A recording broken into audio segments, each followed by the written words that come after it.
Nation, broadcasting from the Fastport Studios at the historic Degas House in the city of New Orleans, just blocks away from where trucking radio first began. Just blocks away from where trucking radio just began, and we really are. By the way, our good friend Sean actually dropped in to say, checking in from Pennsylvania, green Christmas this year. Yeah. It got a little bit warmer. It got a little bit cooler today than it was yesterday. Yesterday was muggy. It's actually not going to get cool or cold here, but it is going to get more pleasant. It got up to 80 yesterday in New Orleans. It's going to get more pleasant today. It's not going to be like, 45 degrees or anything, but it's going to be highs of like, low 70s, lows in the 50s over the evening, which means it'll be dry. Mm-hmm. That's really all I ever expect and ever hope for from a New Orleans Christmas. I just don't want it to feel muggy. That's my muggy is like, I don't like muggy because muggy to me means I'm going to get a headache.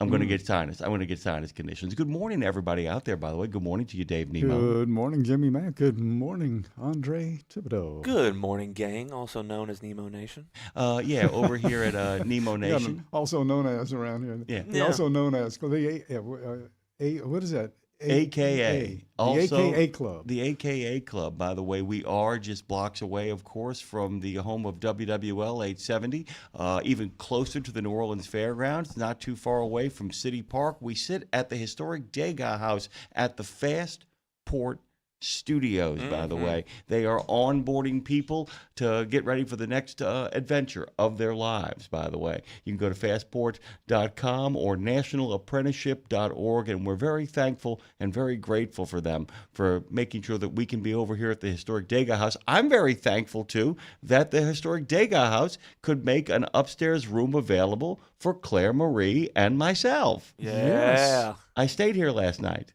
And came down. The reason why I was here so early had nothing to do with me getting up at a different time. Got up at the same time, but put my clothes on and didn't putter around the house. I said I can go downstairs and get ready for the show. I usually I do a little bit of work at home quietly and then kind of come in here and make a little bit more noise. But I thought I would just kind of bounce on down the steps and just kind of get started with a cup of coffee. Let Claire keep on getting some Z's. They actually do a breakfast here. They did it all weekend long. I did not know They that. do a breakfast here over the weekend. This was really Nice funny, place. Dre. We were doing this. I got up on Saturday morning. Claire had, of course, all kinds of delays. Don't know if you saw it, Dave, but me and Claire's father-in-law made a little video singing "The airlines suck, the airlines suck, the airlines really suck." And then I explained. I what was did not going. see that, but I know they do, and I know she spent some unwanted time in the Mile High. Well, the worst part about the Mile High situation is that if they had let them off the airplane earlier, then Claire could have gotten something to eat. Oh, yeah. Of course, they were also, renovating the area where they allow you to lay down and get some Z's, too. It was perfectly imperfect. It was an absolute disaster.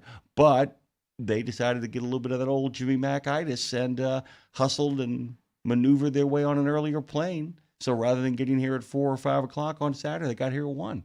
Yeah. Which was outstanding as far as I'm concerned.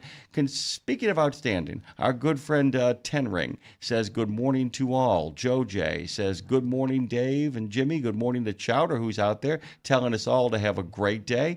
Everybody's kind of getting together over here, and you can give us a call at 615-292-6366.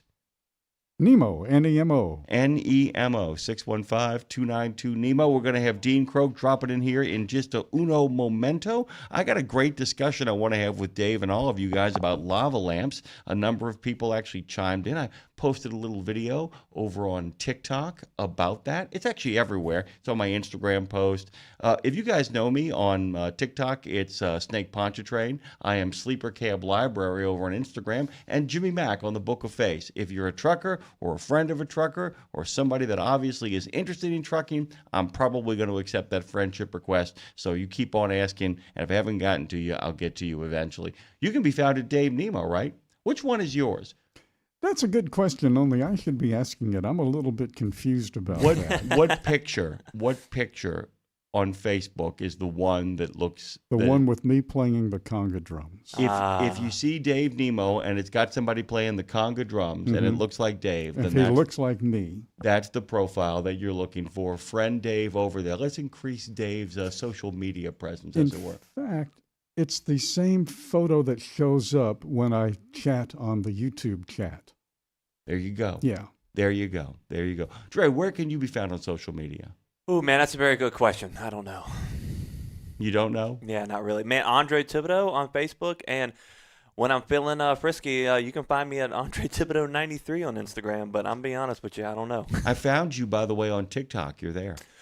Man, and that's another one. I didn't have Instagram. I didn't have TikTok for a while. I kind of deactivated it, but I kept Facebook for work. And yeah, man, I got back on there. I'm like, oh, I made videos. I forgot. And then now my mom's on there making stuff with my sister. I'm like, look at us. Everybody's going to the movies. Everybody's going to the TikTok. Everybody's going to make content. That's what's the big thing we've been talking about all morning here before anybody even bothered to show up. We're going to get Dean Croak on the phone here in an uno momento.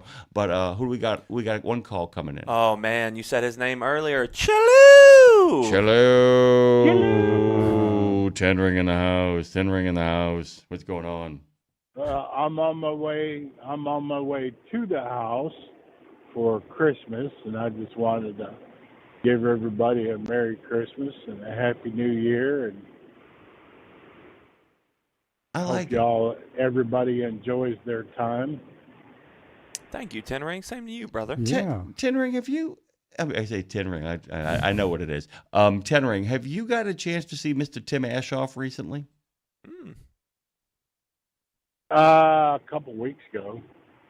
If you see him again, tell him everybody over here in Nemo Nation says cello. He won't understand it. He won't understand it, but you can say that's the thing that we got going on over there. And if they ask you what the quality of the show is, you tell them that it's grand and dandy. You can do us that favor. What are you going to do when you get home for Christmas? What's Christmas look like this year? Well, for right now, I've got probably 20 or 30 Amazon boxes to open up and sort out who gets what goes to where.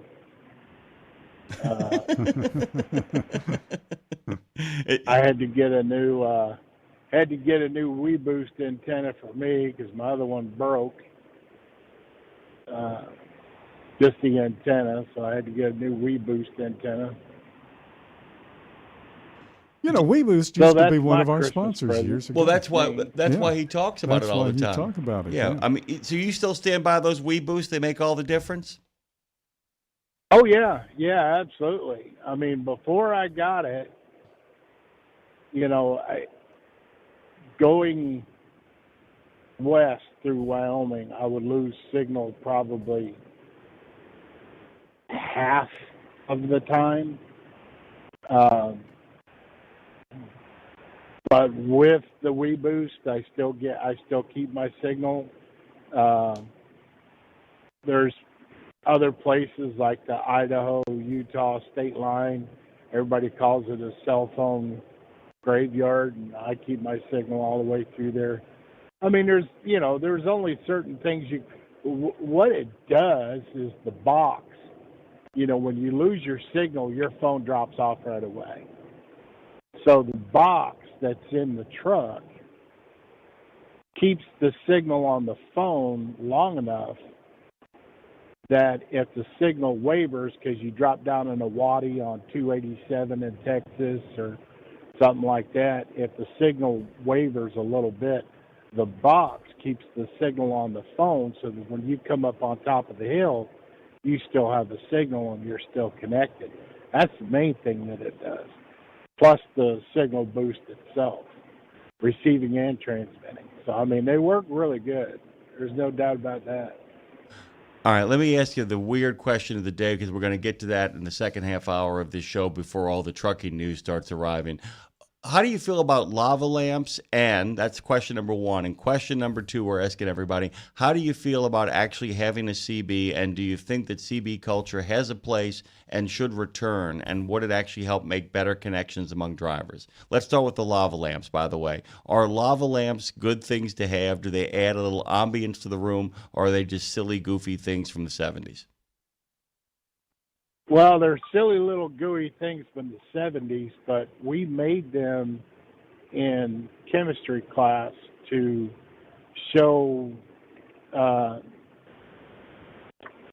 different liquids, the viscosity of different liquids and the interactions and what happens when you heat one, because that's what happens. The light underneath heats the heavier liquid and causes it to rise, and that's why if you leave it on for too long, it doesn't work real good, because everything has gotten so hot. You have to shut them off and let them cool down before they start working again. I believe that's So paraffin. in chemistry class, we made them because they show chemical properties. They demonstrate chemical properties. Will the CB culture come back? Probably not, because everybody's got cell phones. Those of us that still have radios still use them. It's still a line of sight, direct communication kind of thing that we still use. But, I mean, there's already some kind of a CB type app on your phone. I mean, your watch, if you got an Apple Watch, you know, you've got a little walkie-talkie on your Apple Watch that, you know, if you activate yours, I can turn it on and I can find yours, and then I can just use the Dick Tracy style walkie-talkie to talk to you with just the watch. So as technology evolves, no, it's not going to be a bunch of new people. I like your take, by the way. I do think, though, and Dave is always looking for this. He talks about this a lot. He's looking for a way that the culture comes back, but it comes back in a different form and a different piece of technology. Really quickly, by the way, the lava lamp is the invention of Edward Craven Walker in Britain in 1963, and he got the idea from looking at a homemade egg timer when one of the eggs accidentally broke inside of the egg timer. And he began to watch the inside of the egg move through the water. He launched it with oil and heat and wax, and he called it the Astro Lamp. But it doesn't get popular until Doctor Who and the Daleks in 1965 used them on some of the sets to suggest futuristic evil going on underneath the surface. I don't even know what that means. Exactly. By the way, my friend, we're going to take a quick break here. We're going to go. We got one more phone call to get to before we hit the good pasture, but we love you, and there's nothing you can do about it. Merry Christmas, and I mean that literally. Thank you, Ten Ring. Thank you, Ten Ring. Merry Christmas. See ya. Dre, do I have one more call to talk to? You sure do, and I think that's 3.5. Oh, 3.5. You made it back, brother. We lost you the other day, but we got you back, man. What's going on? Yeah, well, I just wanted to call and say Merry Christmas. I'm really tickled you get to be with your wife this year. Me too. Yeah. She's right upstairs. Me too. She is right upstairs. We're going to do some shopping today. We have a little bit of a company meeting a little bit later on in the day, a short one, but it's going to be mostly spending the day together. We got great plans. Had a great time yesterday at the at a family dinner with my mom and dad. So thank you so much, man. It is going to be a Merry Christmas. And yourself? She got out of California just in time. We're expecting a big rainstorm through the holidays. She just made it. She just made it one step ahead of the sheriff, like everybody else in this organization. She just made it out. So no, this year for me is going to be extremely quiet. It'll be church on Christmas Eve, and then there's 3 of us hot rodders and my sister going out for Chinese food on Christmas Day, and then there'll be a lot of sports watching it on TV because of being inside for the rain.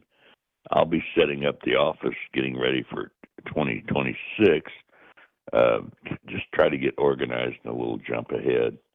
So not big excitement for a bunch of old folks out here.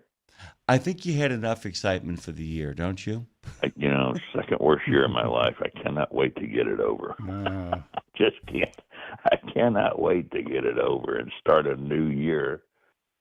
Can I tell you something, 3.5? I'm glad, though, that we got a chance to spend some time together. I'm glad you got a chance to use your difficult year as a platform to kind of keep on a case of a lot of our friends out there, because while I know it was tough, you were incredibly preemptive. You got yourself checked out, taken care of. You did it with courage and grace and class, and you used yourself as an example to remind a lot of folks out there to take care of themselves and to stay on top of it. So in that way, you turned a very hard year into a gift for a lot of other people who chose to pay attention. For that reason alone, that's a hell of a Christmas present to give our listeners.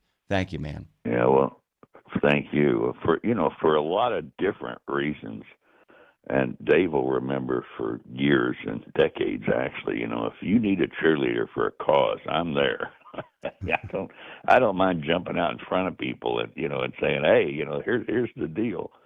But this time it got a little personal, and again, I'm not scared to or embarrassed of, getting right out there and saying, here's the problem, and here's, how to watch for it, and here's how to fix it. I'll tell you this, man.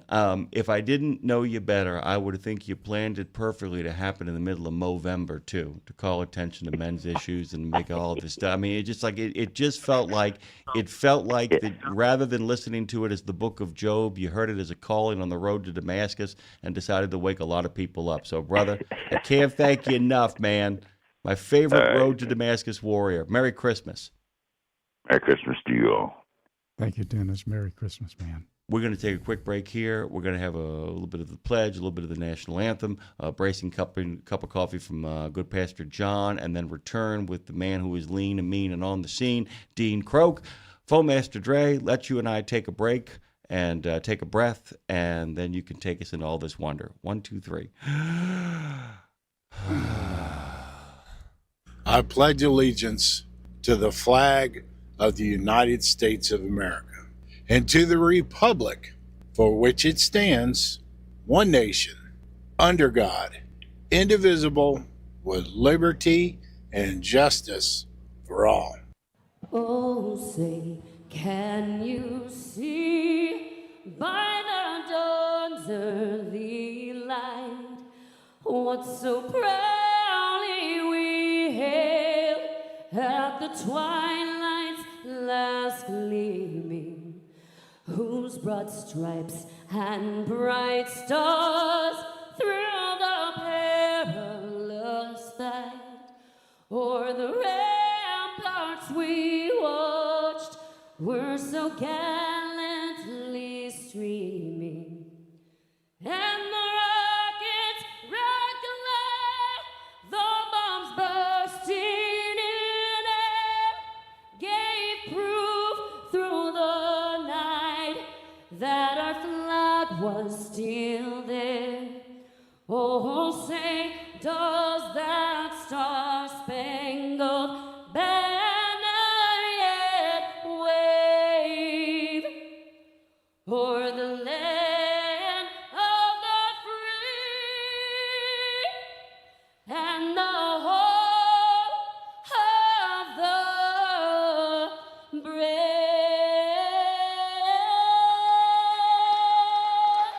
Let's wake up and get our day started with a cup of Java with Pastor John. Brought to you by the Bennett family of companies. It's Monday, Monday, Monday, Monday. Hey, good morning. I hope you know what this week is. This is the week that we celebrate Christmas. This is the week that we get excited about knowing that we're going to be having a birthday party. That's right. We're having a birthday party. So listen, I looked at Isaiah 57, verse 15. It says, "For thus says the one who is high and lifted up, who inhabits eternity, whose name is," watch this, "holy. I dwell in the high, holy place, and also with him who is," watch this, "of a contrite and lowly spirit, to revive the spirit of the lowly and to revive the heart of the contrite." You know what Isaiah is saying? He said God wants us to get our hearts right. He wants us to get our minds right. And he wants us to also remember that he does care. So my brothers and sisters, enjoy your Monday, because guess what? This is a day that you've never seen before. So watch this. So rejoice and be glad in it. God bless you. Java with Pastor John is brought to you by the Bennett family of companies. Build a relationship with a carrier for the long haul. Visit drive4bne.com. Woo, happy birthday, Jesus. It's a birthday party. A birthday party courtesy of the good Pastor John, and we're going to be celebrating it as well on Thursday. What do you got, Dave? What do you got? Okay, I'm looking at all of the chats, and I've bounced in there a couple times. Joe J says, one of these years I'm going to get all my gifts wrapped before Christmas Eve. Joe J, I understand exactly what you mean, okay? Then Chowder says, Joe, I cheat. I buy, then go to senior center and pay to have wrapped. You mean you make them old? Is that like a cottage industry in senior centers to have old people wrap your presents? Damn right. You're damn right. I did not know that. Oh, yeah, man. I'm heading over there right now. Dave, don't go over there. They might not let you leave. Yeah, that's true. I'm older than most of those people in there. Yeah, I have to tell you right now, my favorite thing is I tell people, why wrap anything when you can just go get some really colorful bags? And by the way, I'm speaking of some women I knew a long time ago. Okay, so ex-owner operator, he's got 2 million miles over the road. He's the owner of the Grumpy Pete Peterbilt show truck. He's the principal market analyst at DAT Freight and Analytics. He's that guy, and he hails from revolutionary Boston by way of Australia, but right now he's in Truckee. Good morning to you, Dean Krogh. How are you, man? Yeah, good. Up bright and early. Yeah, it's man, it's wet here. We came up over the Donna Pass last night, and we were seeing the flooding coming down the west side of Donna Pass. That was like a atmospheric river heading the other direction. But it was wet, and it hasn't even arrived yet. But there was some extreme flooding. There were people being rescued on the South Yuba River last night with the California Highway Patrol active and starting to shut down some roads. So we're in for a very wet Christmas up here on the Donna Pass. I mean, the Redding part of California is in for what they're calling for a month's worth of rain in the next 3 days. Wow. Yeah, and by the way, atmospheric river, I love kind of bringing these up, Dave, but an atmospheric river is not a metaphor. It is literally what it is described as. It is a rolling river in the clouds. And when they start rolling, man, they can be disastrous for the terrain. They can be disastrous for driving. They usually result in shutdowns. I mean, they shut things down because, if you're going to get one, you might as well get 6. If you get 6, it tends to lift a drought.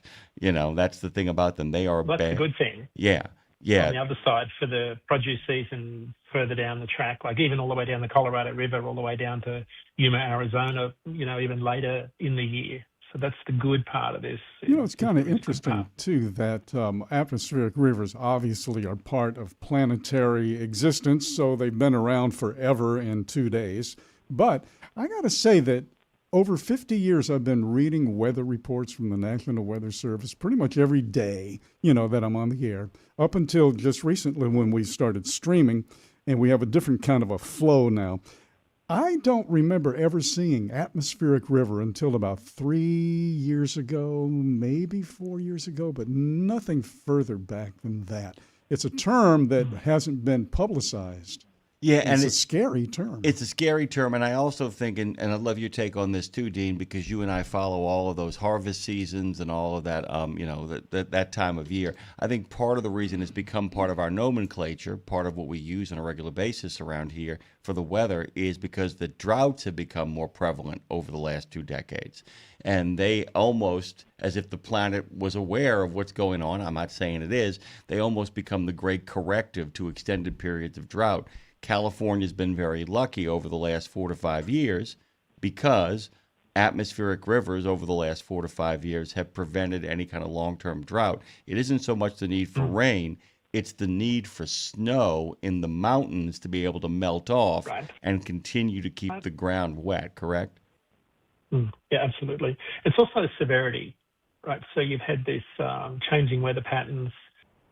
Ocean temperatures have changed. That's changed the global flow of air circulation. So that's had a bigger impact. So all of that's made a difference. But you bring up weather, that's been the largest impact on in our world, in the spot market, particularly refrigerated rates in the last few weeks, which has largely gone ignored by a lot of market analysts. So it's a big impact on the freight market in particular in the last few weeks has been weather. As it does this time of the year, and it probably will have for the next few weeks. It's driven spot rates up by as of last week, by 7 cents a mile in each of the last 4 weeks. It's been a large contributor. So truckers that are out there running at the moment have benefited a lot from this topic that we're talking about right now, weather. Yeah, and We'll continue to do so. And that's a big thing too, because we and the unpredictability of it too. Like this year, I don't know if you know this. I mean, it was a normal hurricane season to a large degree, normal storm season, except for the fact that so few of them made land in our particular neck of the woods. So for the city of New Orleans, it was a really, really odd year. There were no big landings here. Those big landings happened, as we all know, last year, and they happened over on the East Coast. But this year was a relatively quiet one. So we don't even know. We may see.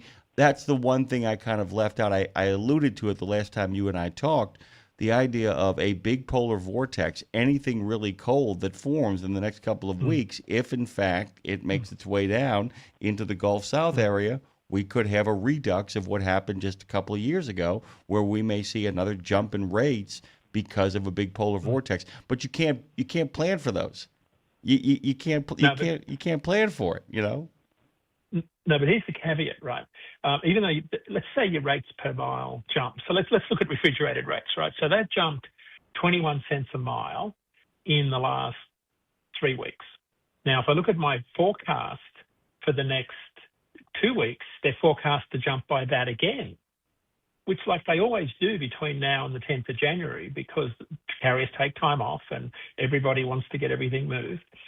Now, the problem is that with cold weather, it takes a lot longer to get things moved. So the amount of miles you can do actually reduces when you get cold weather because of snow and weather, and I-80 shuts down. And as Chowder said last week on I-90, trucks were getting blown over last week and everyone slows down to a crawl. So even though your rate per mile might increase, the amount of miles you do decreases. So the net revenue per truck week doesn't necessarily stay the same. So the amount of money you put in the bank may not necessarily increase. That's what you got to watch. So even though everyone's talking about higher rates, it doesn't mean you necessarily end up with more in the bank. You probably do, but it's not necessarily, it's not like a linear relationship. You got to watch that. Well, the other thing is too is that we talked about the idea that as we talked about the enforcement on non-domiciled CDLs and the ELP and now the CDL crackdown, is to look for the benefit where it is, not where it's not. You and I are in kind of consistent agreement. We don't think that makes a big deal in regards to rates. I think we're in agreement that it does make a difference in regards to safety, that there seems to be people paying more attention to safety. The thing about this kind of weather that does help is not so much a real big jump in the bottom line. It does mean something. What I think it does mean is sometimes it's nice just to have the work. That's the thing, is to look at it as a sense of maybe this creates a bridge that allows you to continue to move to better times. That's what I've always kind of viewed bad weather conditions, not so much as a boon, although a few people know how to really work it to make some money, but as a way of guaranteeing continued jobs in the short term while you get to whatever the long term looks like, but not to assume that it's happy days are here again. Dean, we got to take a break. I do want to come back on the other side and talk to you about your year-end review. It's what Dave's been talking about with me all morning before we got started. Dean Croak, Dave Nemo, Jimmy Mack, Phone Master Andre Thibodeau. You're all going to give Dean a call. He loves hearing from you, and just like all of us here, he pays attention to your phone calls and remembers them from the previous week. Looking at you, Chowder. We'll be right back after this with Nemo Nation. Go to truckdown.com. They've been doing it since '97. Get out of the ditch, back on the road, download that app.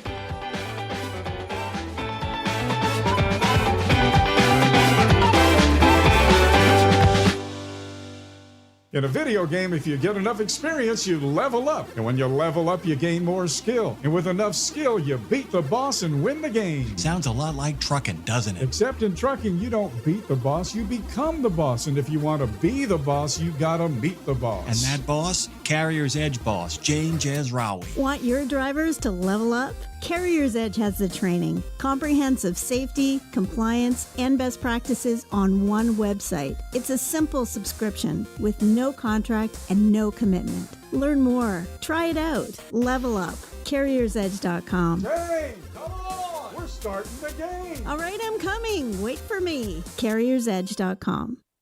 There are precious few nonprofits in the trucking industry, and even fewer that make a tangible difference in the lives of professional drivers. So thank goodness for the St. Christopher Fund. Since 2008, over 4,000 over-the-road semi-truck drivers have turned to the St. Christopher Truckers Fund when a medical issue took them out of work. The SCF steps in and pays necessary household expenses such as mortgage, rent, utilities, insurance, and vehicle payments. The SCF also provides free health and wellness programs for drivers. So find out how the SCF can help you, or help the SCF yourself. They'll turn your dollars and cents into that tangible difference for the professional drivers who need it most. Support our highway heroes with a donation at truckersfund.org. Take a breath and settle in for a bit of the long haul on Nemo Nation. Gauge illuminations from the late night logbook of the long haul lich. I don't know what that means. I've just been dying to say that all morning long. Dean Croak is still with us. Dave Nemo, of course, sits at the center of Nemo Nation. Got a full lineup today, including our friends from ATRI, who are going to have an extended edition of ATRI on the air. Don't forget our good friend Colin Long is being only given 15 minutes to sum up all the accomplishments of OOIDA today. Good luck to him as well. Kevin Hall, the CEO of CDL Life, is going to be joining us. A lot of folks are dropping in. AZDOT is going to be here on the scene. Lots of folks, but we got to get back to Dean here before we get to a call from Pack Rat. Dean, kind of give us a little bit of the 30,000-foot overview of your year-end kind of wind-up, round-up, and, harbinger of things to come. Yeah. Tell us about that last breath before the coming of 2026.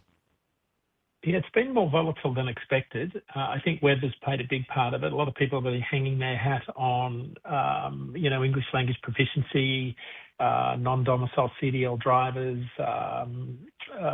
jailbroke ELDs. That when you read a lot of the market analysts, I think there's been a lot of overblown market commentary on those three things in particular. We haven't seen it in the rates. Those three things in particular, except for backhaul lanes. Some of the backhaul lanes for refrigerated carriers, particularly off the southern border, are absolutely impacted by some of the enforcement, but it's not what you think. A lot of the carriers that come from Fresno and California have been reluctant to leave California for fear of being harassed, so that's sucked up a lot of capacity around Laredo and McAllen. So spot rates for loads out of McAllen and Laredo back to California they're up about 50%. So that's been sustained since ICE ramped up their enforcement at the start of September. So that's an observable impact. Spot rates northbound out of Miami particularly have been sustained since the start of September. So there's two areas where I'm seeing some impact as we wrap up the year in terms of the impact of all of that enforcement. But generally, the big impact at the end of the year has been Thanksgiving happened as late as it could have in the year, and we had a very compressed 4-week shipping season, impacted by 4 weeks of pretty rough weather north of I-40, and that created a period where we saw rejection rates that have been talked about in the market spike, and there's a fairly simple reason for that. When you have shippers send surging volumes onto lanes that are backhaul markets where, like Boston and Philadelphia, and where there's less freight coming back out, large contract carriers don't want to send more trucks in than they've got loads out, so that you have higher rejection rates on those lanes. So I don't take that as necessarily mean the market has flipped and suddenly we've got higher demand. It just means you've got excess capacity or excess demand on those lanes. So that sent spot rates higher on some lanes. And again, I look at this and say this is fairly normal seasonality. It's you and I talked about the sugar rush on last week's show. I think that's pretty much what it is. We'll know as we get into the delayed post-holiday lull that takes effect January 5 through January 10. We'll know what that looks like. I don't want to minimize the effect of all of the enforcement that's going on. I think it's absolutely having an impact, but I would just caution everybody by saying that what we're seeing around tight capacity, I don't think the market has flipped. I will say that there is capacity exiting, but it's exiting more because we've had 3 years of a freight recession that has really squeezed a lot of carriers out. My setup for next year is that you're going to see tighter capacity in the market, but we've still got a very weak demand situation here caused by, the trade war that started in April. We've got a very soft manufacturing situation that drives a lot of our freight demand coming into next year. So our market direction next year is going to hinge a lot on how our manufacturing sector improves. It's still fairly weak, and our manufacturers are still fairly uncertain about how the market is going to improve. Interest rates are a big setup for next year. If they start to continually drop, then we may see some sort of improvement. And of course, who sits in the Fed chair and what happens in the Supreme Court will determine what next year looks like. But right now, we're looking at a fairly flat freight market to start the year.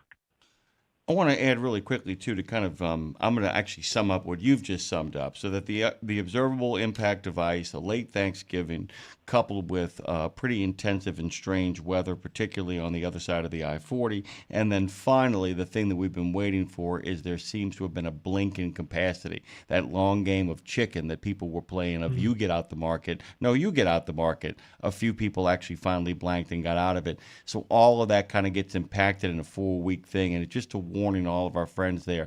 Don't view the last 4 weeks and the week to come as a harbinger of things to come. There is no indication that a lot of the stuff that's going to happen isn't going to continue to happen the way it's been happening. That being said, if in fact the inflation reports show there's, by the way, nothing has come down other than eggs and gas. But if things continue to stabilize there, it might allow the Fed to reduce interest rates, and that combining with action by SCOTUS may bring some relief, but it doesn't help the fact that our manufacturing sector has really taken it on the chops in the last year in particular.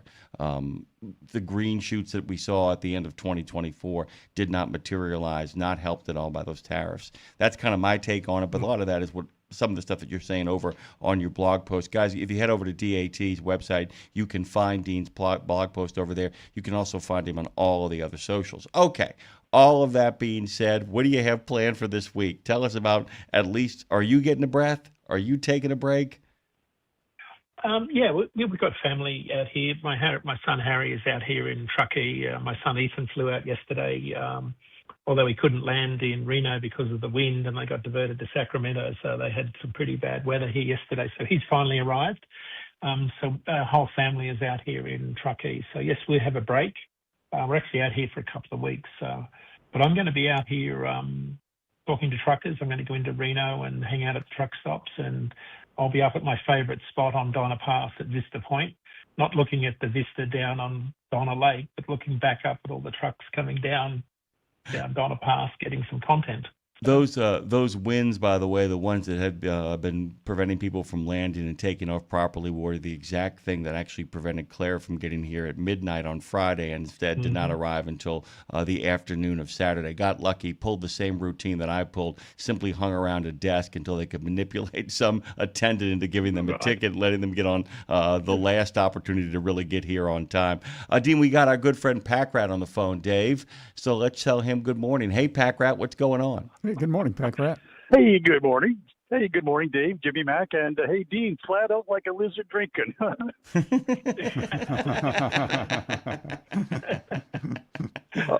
What's going on, my friend? How you doing? I don't know if Dean, I know Dean listens, but tell Dave and Dean what happened with your job, dude. This was crazy. Tell him really quickly. Well, quickly, I got fired because the reasoning was not compatible with the work style that they have there. So he just wanted to get rid of me because I didn't want to drive 3,200 miles a week. So anyway, that's the Reader's Digest version. And where are you? And you start again with your old company next week, right? No, I've already went out to California. I'm just coming in today. Wow. But they couldn't. Well, 2 weeks ago, Monday, I called in and I was telling HR there. I said, okay, this later this week, like Friday, I'll come in and we'll get onboarded, and Monday we'll hit the road. He said, no, get your ass in here tomorrow so you can be out on the road Wednesday. So I'm taking that as a good sign. But if I'm just a company driver now, I just get paid by the mile. But if I was an owner operator, again, getting paid percentage, I don't know if I would ever want to see the freight rates spike like they did years ago, like $4 and $5 a mile, because all it does is just creates havoc in the market, because then freight haulers will increase capacity, and everybody and his dog will want to become an independent operator, and all it does is just flood the market with capacity. Let me ask you a question, but I'll ask it of Dean first, and then if Dave wants to chime in, please do so as well. Do you feel like, though, Dean, there's been the thing that I'm most excited about in regards to reforming the industry there seems to be an appetite for making it harder to get your CDL. There seems to be an appetite for actually, as Dean likes to say, let's get serious about this. Do you feel like, though, Packrat, if we could slow down I would call it the paper mill, or the rapid printing of CDLs, that if we could slow down what it takes to get into the market, it might be okay to see a certain rise in the rates? But I do get it, Dean. Is that fair, the idea that, like, when they jump way too high, it just opens up the trough for the pigs? Can you talk about that for a second with Packrat? 100%. He's 100% right, but let's put it in perspective. We had a once in maybe a generation or lifetime event with the pandemic, and the floodgates opened and money was falling from the skies, and we had to move freight at an extreme, at light speed. And we did open the floodgates, and the amount of carriers that entered the industry. Remember, the number of for-hire carriers doubled in that period from when PPP loans ended in July of 2020 to the end of 2021. That's what Packrat's talking about. And the amount and the type of carriers that entered into the industry were really unvetted to a degree. And what we're talking about now is the fallout from that. And of course, we live in, a society, where lots of great things can happen, but there's also what falls out the back end of that are some questionable things that we're seeing right now. It's like, how did that happen? Yeah. That's the opportunity of living in America. Yeah. So he's 100% right. Yeah. Yeah. Packrat, but I'm kind of with you too. There's nothing better than a good, stable, decent rate. It's the best. It's like the sweet spot. You know what I'm saying? It's almost like you're looking for that Goldilocks when it comes to rates.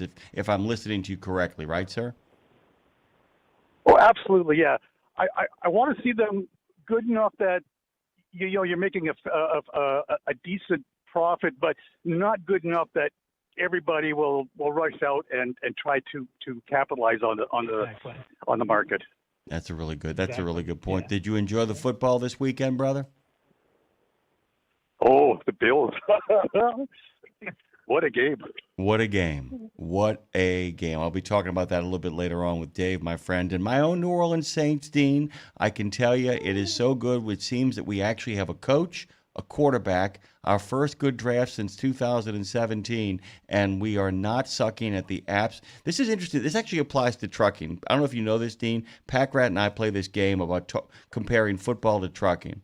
One of the reasons why you continue to play good football at the end of the year when you have a new coach and a new quarterback is that the Saints are going to finish strong. They've won 4 in a row now. They've run 4 in a row now. They've beat a lot of rivals who were playing for real, playing to win. And the really cool thing about playing to win at the end as opposed to tanking your season is you are letting potential free agents know we only need a few pieces to get good. So you're kind of leaving things open.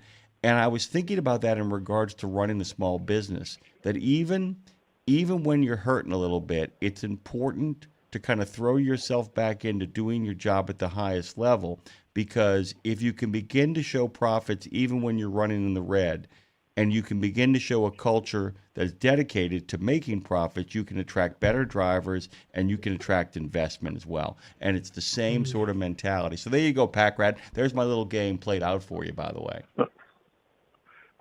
Awesome. Very well put. Thank you, sir. Go have a great Christmas. We love you. You know you can't do anything about that, my friend. It's great talking to you, okay? Okay, Dave, Jimmy, Mac, and Dean, all very Merry Christmas and all the best. Thanks, Packrat.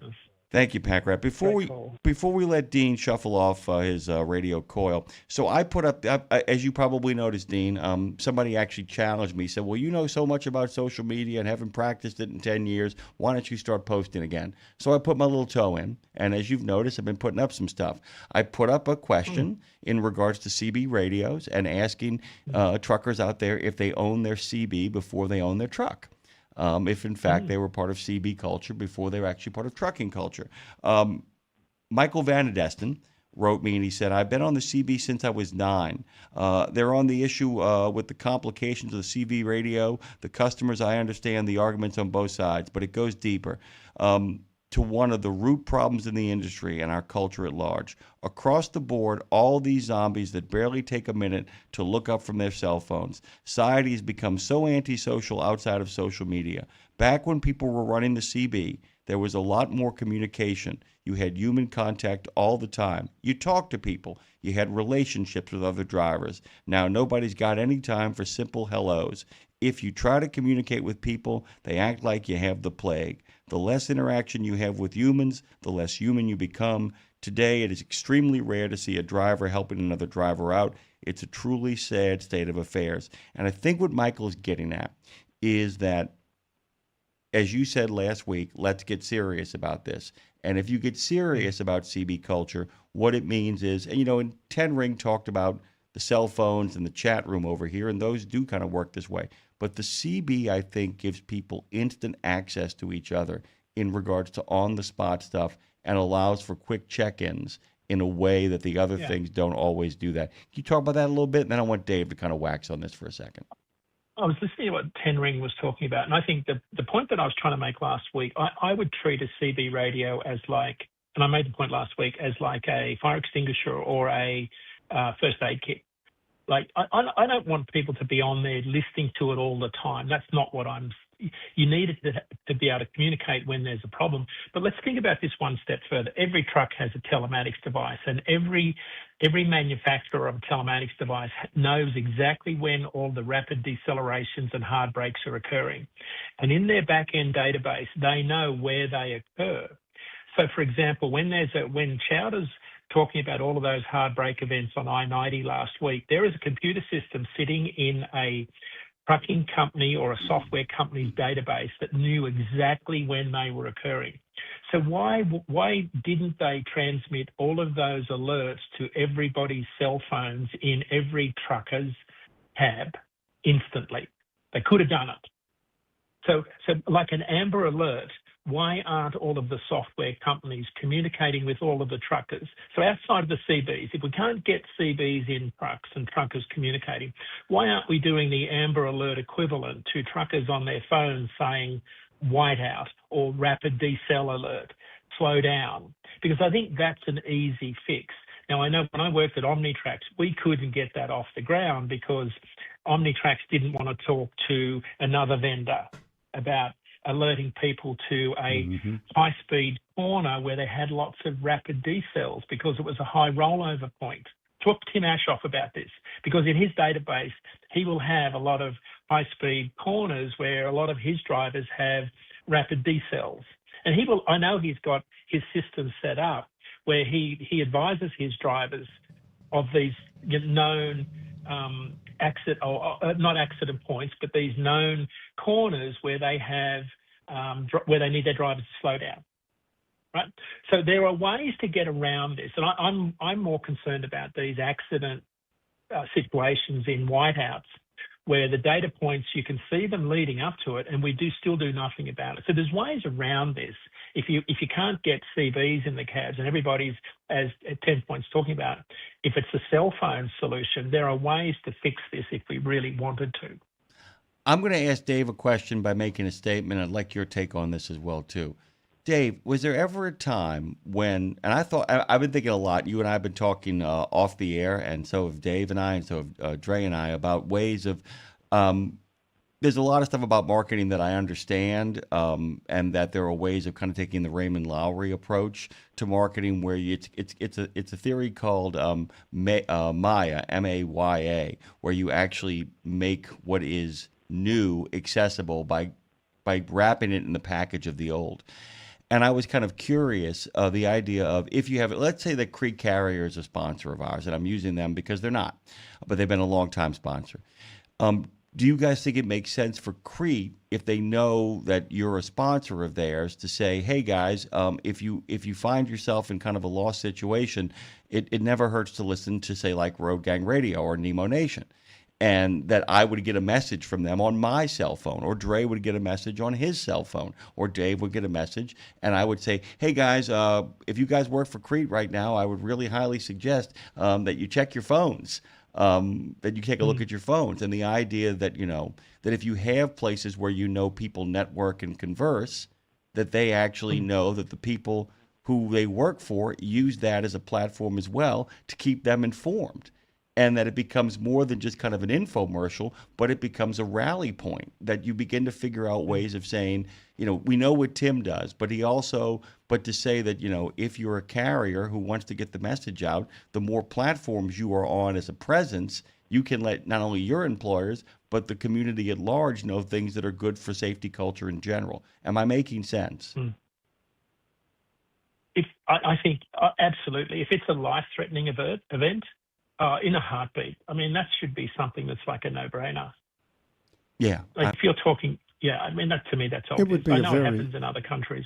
It seems to me to be a very easy and fast thing to do.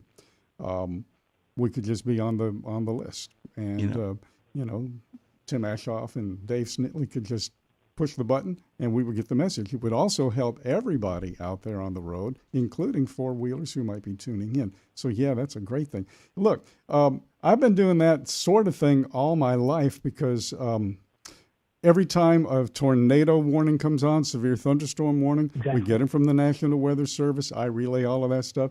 But they never put recently they started putting interstate, from mile marker 75 to 103 and stuff like that on I-90 or whatever. But they put counties. You had to look up where the county is and what road goes through that county. It was there was a lot of back end work just to get that out on the air. And then they were popping up so rapidly that it's hard to keep up with. But the trucking companies themselves could be frontliners for this sort of thing, because I think what you're kind of getting at here is that the government needs to do this, or the states.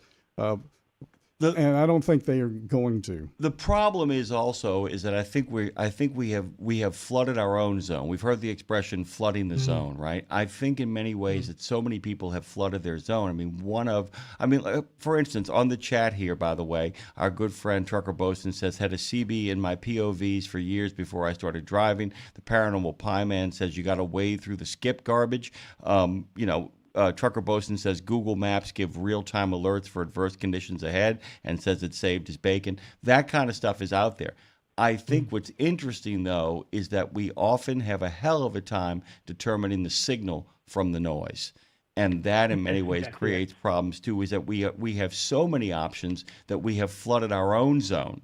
That it isn't just a matter of our zone getting flooded, but we've made a choice to flood our zone. I made the joke to you, Dave, when people come to me and they say, God, I wish we could go back to the way it was in 81.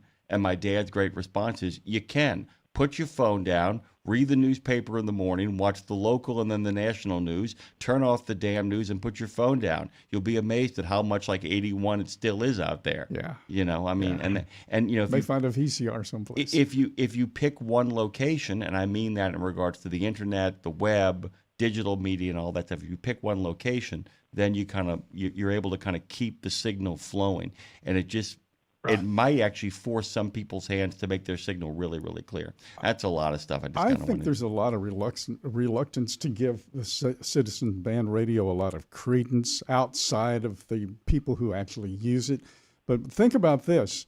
There was a move, and it was a pretty significant move, probably back in the late 80s when the radar detector was a lot of guys tried to get the government to repurpose the radar detector in the same way that you're talking about right now. This is kind of before the cell phone boom and all of that and the online stuff. So the radar detector would have a coding system whereby police activity ahead, road closed, flooding, whatever it is, and you could use the radar detector in another way, and no possible way was that going to happen. I still like on your GPS when it tells you there is a police patrol ahead. I always love that, by the way. Yeah. And then they ask you the question: is it still there when you drive by it? Dean, we've only got just a few moments left here.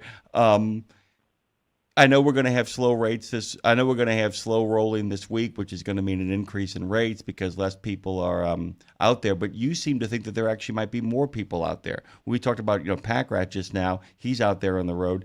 Do you feel like a lot of people are actually working this Christmas that normally wouldn't have been? I think so. Yeah, I think the way rates have been, my instinct is a lot of people are going to keep rolling to make up for the tough year they've had. I think especially for the people that want to take advantage of these exceptionally high rates. We've seen rates up 25% between the start of December and the end of December. That's extraordinary, Jimmy Mack. Like, I've not seen this. This is like a real hockey stick effect. So I think for those that stay out there, this is going to be a really good end to the year. I don't know that it'll make up for the horrible year, but it's going to be a really good end of the year, especially with diesel prices falling as much as they have. This could be a really good finish. Yeah, and I never thought, gas prices I knew would kind of begin to really come down. I didn't realize diesel prices would really come down the way they've come down. But guys, that in part is we're not quite yet at destruction. But don't forget for a second, those tumbling gas prices are due to the fact that the economy is really, really slowing. And but I do like the fact that use the hockey stick analogy. This in many ways is counter-checking. I mean, this is pre-checking to a large degree. The idea of people, a lot of our friends out there and most of our listeners make money. They make a living at it. They are serious, as you talk about. And anybody serious about it who's an owner-operator, unless they've already made plans, is out there getting while the getting is absolutely good. By the way, Marshall says, I don't want any more alerts. I only pay attention to silver alerts in case they're looking for me. Thank you, Marshall. Thank you for your input, by the way. Dean Croak, of course, is the owner of the Grumpy Pete Peterbilt and a social media maven. He's the man with the plan over at DAT. And Merry Christmas to you, my friend. It's good to see you. Go enjoy Truckee and enjoy all that content you're going to produce, because I can always tell that you get a kick out of seeing those truckers. Merry Christmas, Dean. Hey, Dean, let me just tell you real quick. Merry Christmas, Dave. Gasoline here, the cash price for gas here in New Orleans is around $2.39 a gallon. Down the block, by the way, down the block from us, Claire took a picture last night to send to her friends in California. $2.17. Oh, wow. Yeah. 109,500,000 people on the roads in cars this year. Yeah, and 121 million actually traveling. Yeah. From Saturday until January the 2nd. Get out of here, Dean. Go have a great Christmas. Merry Christmas, Dean. Merry Christmas, everyone. Thank you, sir. Speaking of Christmas, we're going to be having off for our Christmas Day. We're going to have off Christmas Eve. We've got an extended break. We'll talk about that tomorrow. It's always good to see Dean, the machine. Jamie Jones is coming up on the other side of this. We're going to have breaking news, as Dre likes to say. Go to Truck Down. They've been doing it since 97, 50 states, 8 provinces where people like our good friend Pack Rat live. Get out of the ditch, get back on the road, download the app for truckdown.com. We'll be right back. Are you ready for a hearty Christmas meal without the hassle of cooking? Well, step inside Country Pride and Iron Skillet restaurants where they're serving up your holiday favorites. For just $16.99, you can choose an entree from smothered turkey, chicken parmesan, country fried steak, and each entree includes your choice of beverage and dessert. Come in on Christmas Day for a jolly celebration that'll fill your belly and lift your spirits. Here's to a happy holiday season.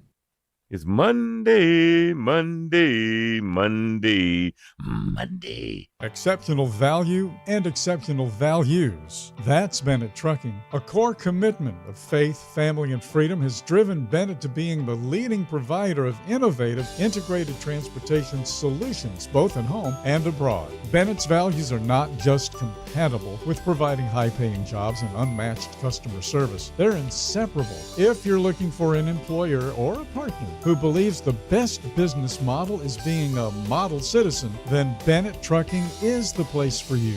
Go to BennettIG.com and find the folks who share your values.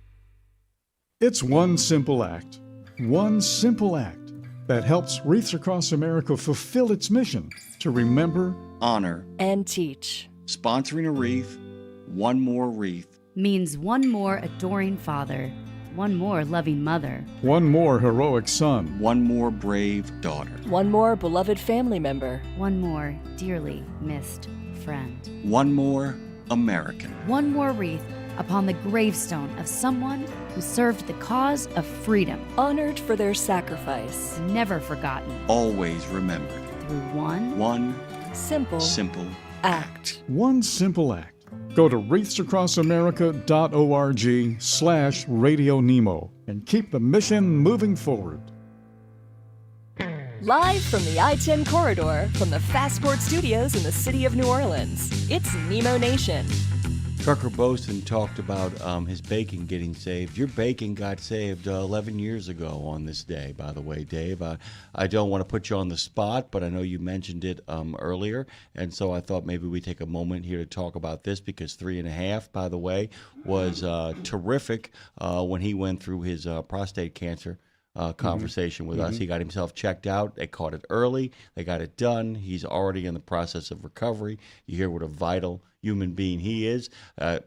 It just felt like God timed that out perfectly in regards, not for him, it's never perfect timing, but for everybody else. Happened right during Movember and gave him a real chance to use us and other places as a platform. Hope he called every single platform that is available for trucking to get entertained and enjoy and informed, because he had one hell of a story to tell. You do as well, and it has resulted in a lifestyle change that I think has given you 10 of the best years of health you've ever had. Tell people what happened 11 years ago. 11 years ago at about 4 o'clock in the afternoon, I was in my home studio, and I was talking to someone you were talking with last week, Scott Grenner.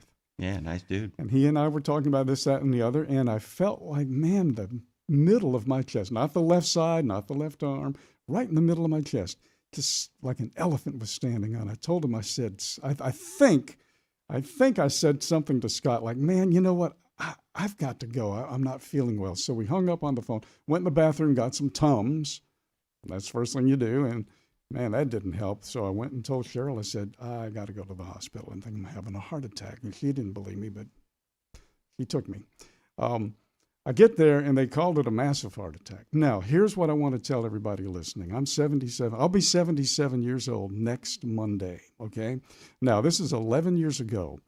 When I got the news, I went through the drill. I did the 3 months of physical rehab 5 days a week, started back in the gym, started doing everything right, started eating right, the Mediterranean diet, got my cholesterol down to where at the gym they used to do a little portable thing. It didn't even register. It was so low. Here's what happened, though. Through 11 years, you kind of let it slide a little bit. And guess what I am now? I am pre-diabetic now.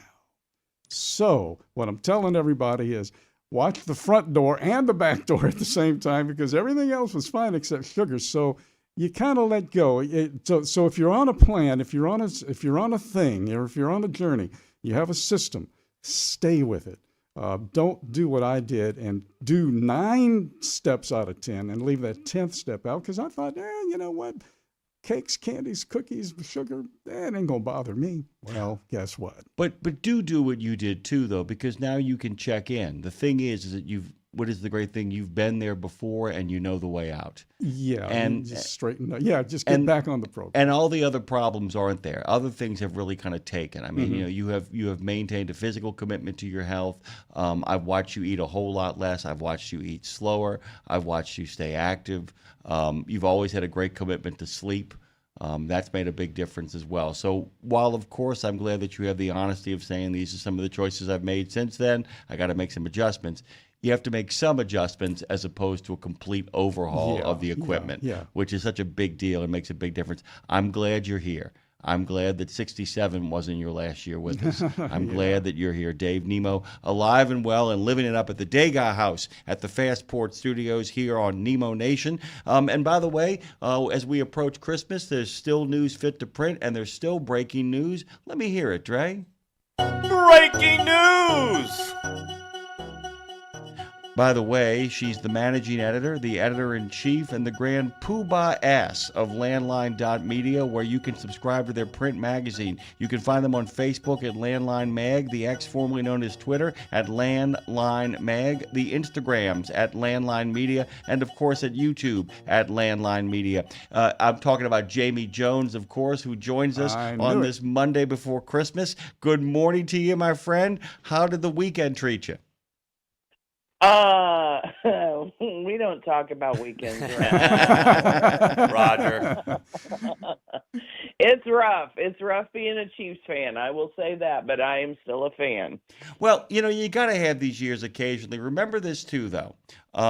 You got a guy who's going to have a whole offseason to get healthy. Remember, after Joe Burrow's first major injury, he came back and led him to the Super Bowl. Don't forget that. And, it's a great organization to play for, which means a lot of free agents and a lot of people who are going to come shopping to say that they are the salvation of the KCCs. So don't feel too down. My own Saints, after being terrible for the last year and a half, have shown that maybe we got the quarterback and maybe we got the coach and we got a damn good draft. So hope springs eternal in the NFL. Still got the best quarterback in the game. Still got the best quarterback. Okay, I'm going to ask you one simple question, and you can go in any direction you want to go with it.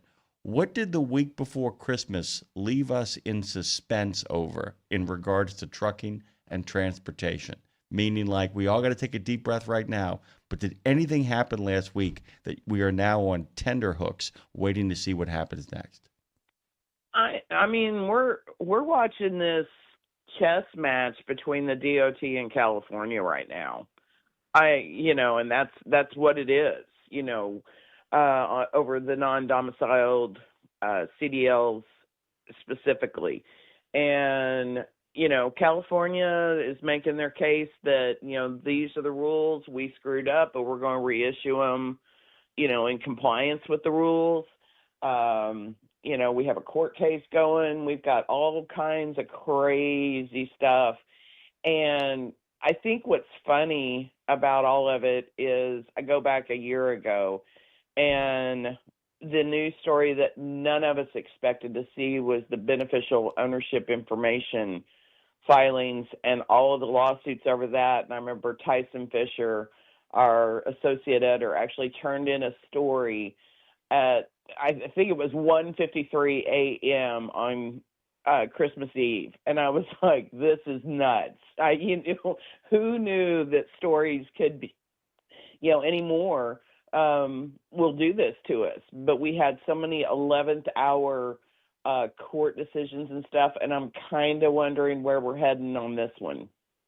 Yeah, and that kind of goes back to the old newsroom days, is the fact that, people used to forget that people would be by the phone on Christmas Eve, whether it was the police blotter or breaking news across the globe. People used to kind of live there, and we all kind of, for all the information that we have on a 24-hour basis, nobody assumes that anything can possibly happen. But with this administration, it feels like Tuesday on the Mickey Mouse Club, doesn't it? Where it's anything can happen day and usually does, right?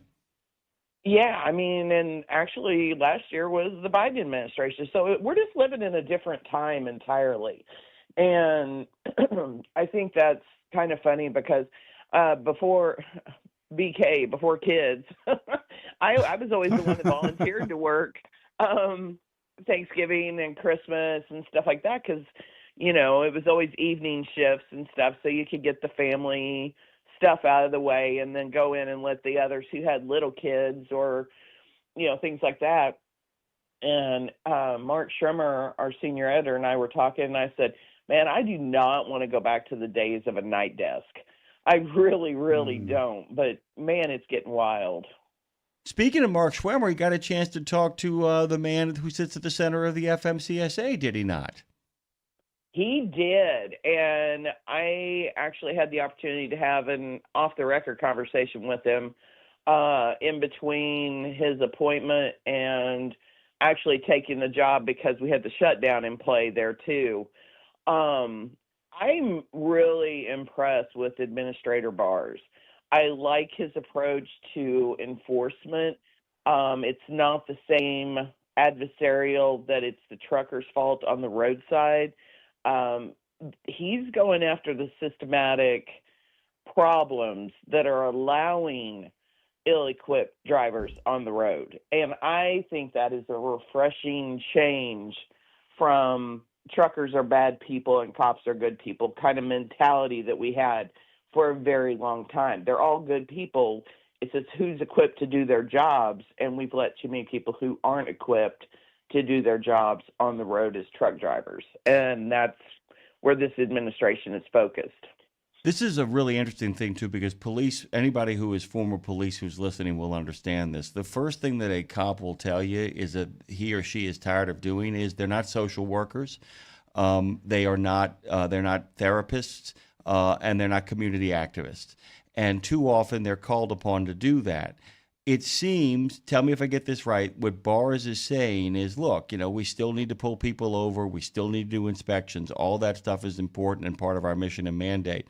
But if we don't get down to the nitty-gritty of dealing with how domiciled CDLs are getting out there on the road, if we don't deal with how people are able to somehow get by with a 24-hour class to get their CDL, if we don't start going further back and preventing a flawed pipeline from unleashing bad drivers and, in all fairness, drivers who want to be good and weren't given the opportunity to be good on the highway, all we're going to be doing is pulling people over. The way to really stop this is to stop it at the root, and that seems to be the shift in focus, correct?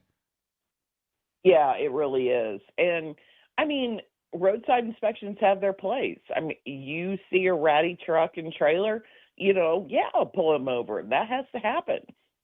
But, the whole thing goes back. We've known that there's a problem with driver training. Dave, how many years have you covered the fact that we need better driver training? I mean, 50 plus? I mean, yeah.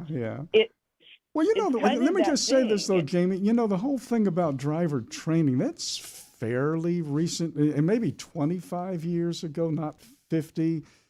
Trucking was just kind of doing its thing, in the early 70s. Well, we've talked about that. The long sunset that that Dave and I kind of came up with as the concept, the idea that farm boys, draftees, and the sons and daughters of union men, those people took care of training for the industry, and that got kind of frog boiled out. It just began to slowly kind of fade over a long period of time, and trucking looked around and realized that no one was giving it free access to training anymore, that they weren't being given fully formed drivers, and they didn't do anything about it. And instead of that, they decided that we can just print CDLs, and they did that as well, too. I feel like for the first time, this feels like the first time, doesn't it, guys, that they're saying, like, nope, since in lieu of what I would call ad hoc yet quality training, now that it's gone, we've got to figure out a way to kind of reboard quality training again, to reinstitute it, but this time formally. And it feels like the FMCSA could have something to say about that, right?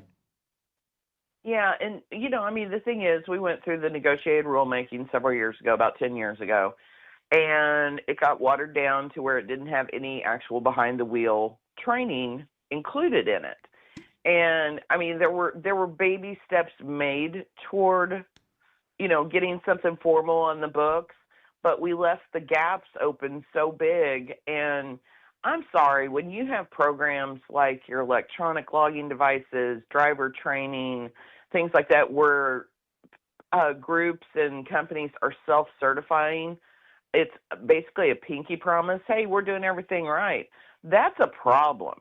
There is no way that you can go through a list of thousands of these trainers or devices and not find bad actors in there who just signed a piece of paper and said they're doing the job right.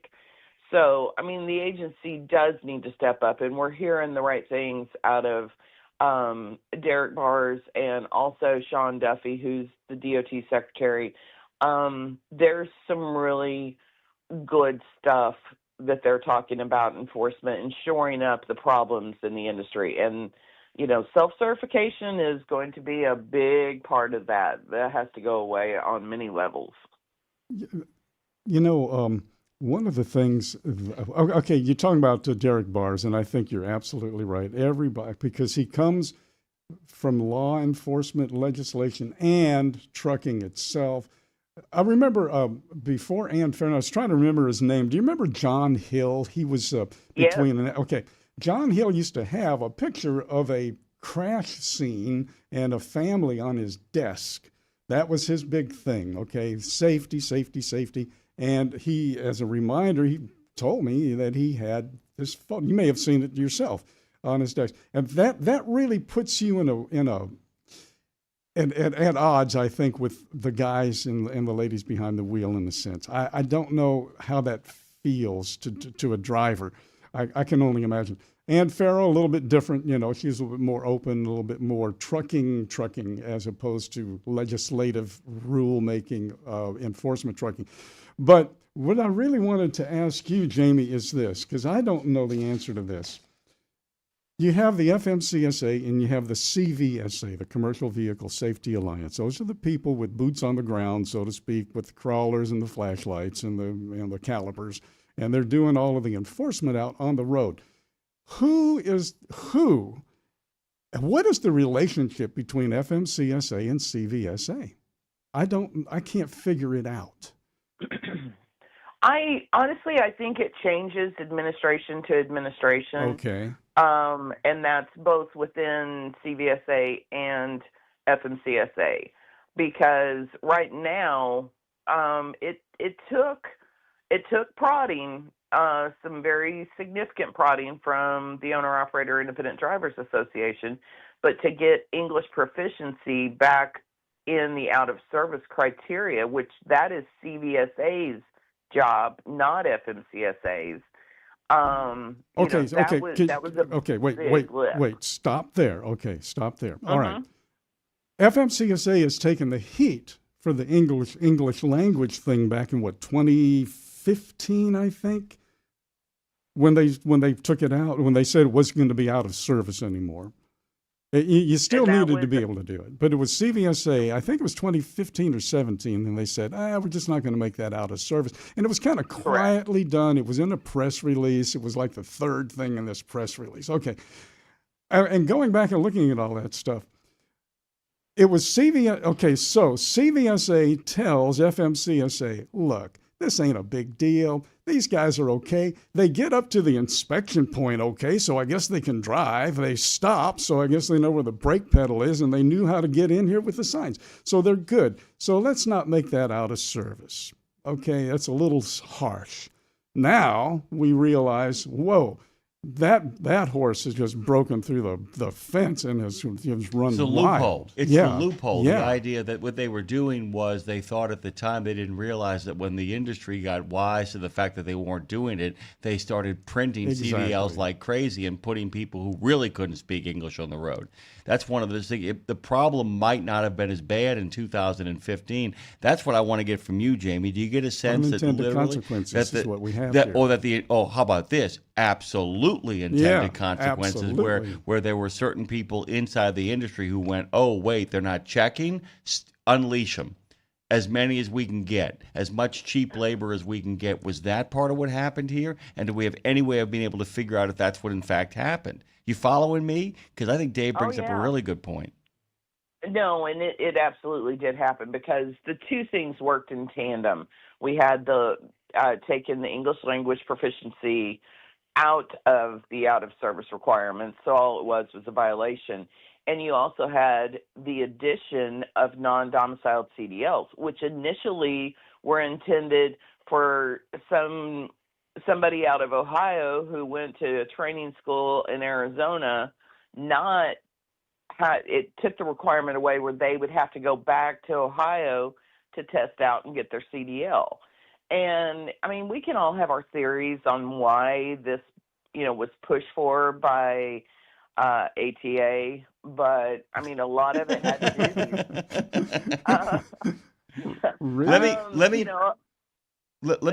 They didn't want them going back home and decide, oh, hey, I don't want to work for this motor carrier. I'm going to go work for somebody else. Let me they didn't want. Let me paint a speculation before we got to get you out of here. Let me just paint a speculation. So, and I've talked to people off the record, insiders, who say that part of what they were doing, Jamie, was that people were genuinely being unfairly targeted in certain states. So they said, you know what? We don't want to get wrapped up in this nonsense. We're gonna pull back on this. They pulled back on this, and at that same moment, non-domiciles get introduced, and at that same moment, people see this giant loophole to get through some really cheap captive labor who can't speak English, who they've got by the short ones, and we're off to the races. Is that kind of what you think happened? Oh, that's exactly what happened. And that's my opinion. That is my opinion. And, you know, as a journalist, I feel obligated to be very clear that that is my opinion. But I am 100% convinced that's exactly what happened, that this turned into a predatory hiring practice. And it shut a lot of people who would have been exceptional drivers out of the game because they needed, I don't know, a living wage. And, you know, we've just got to get it back.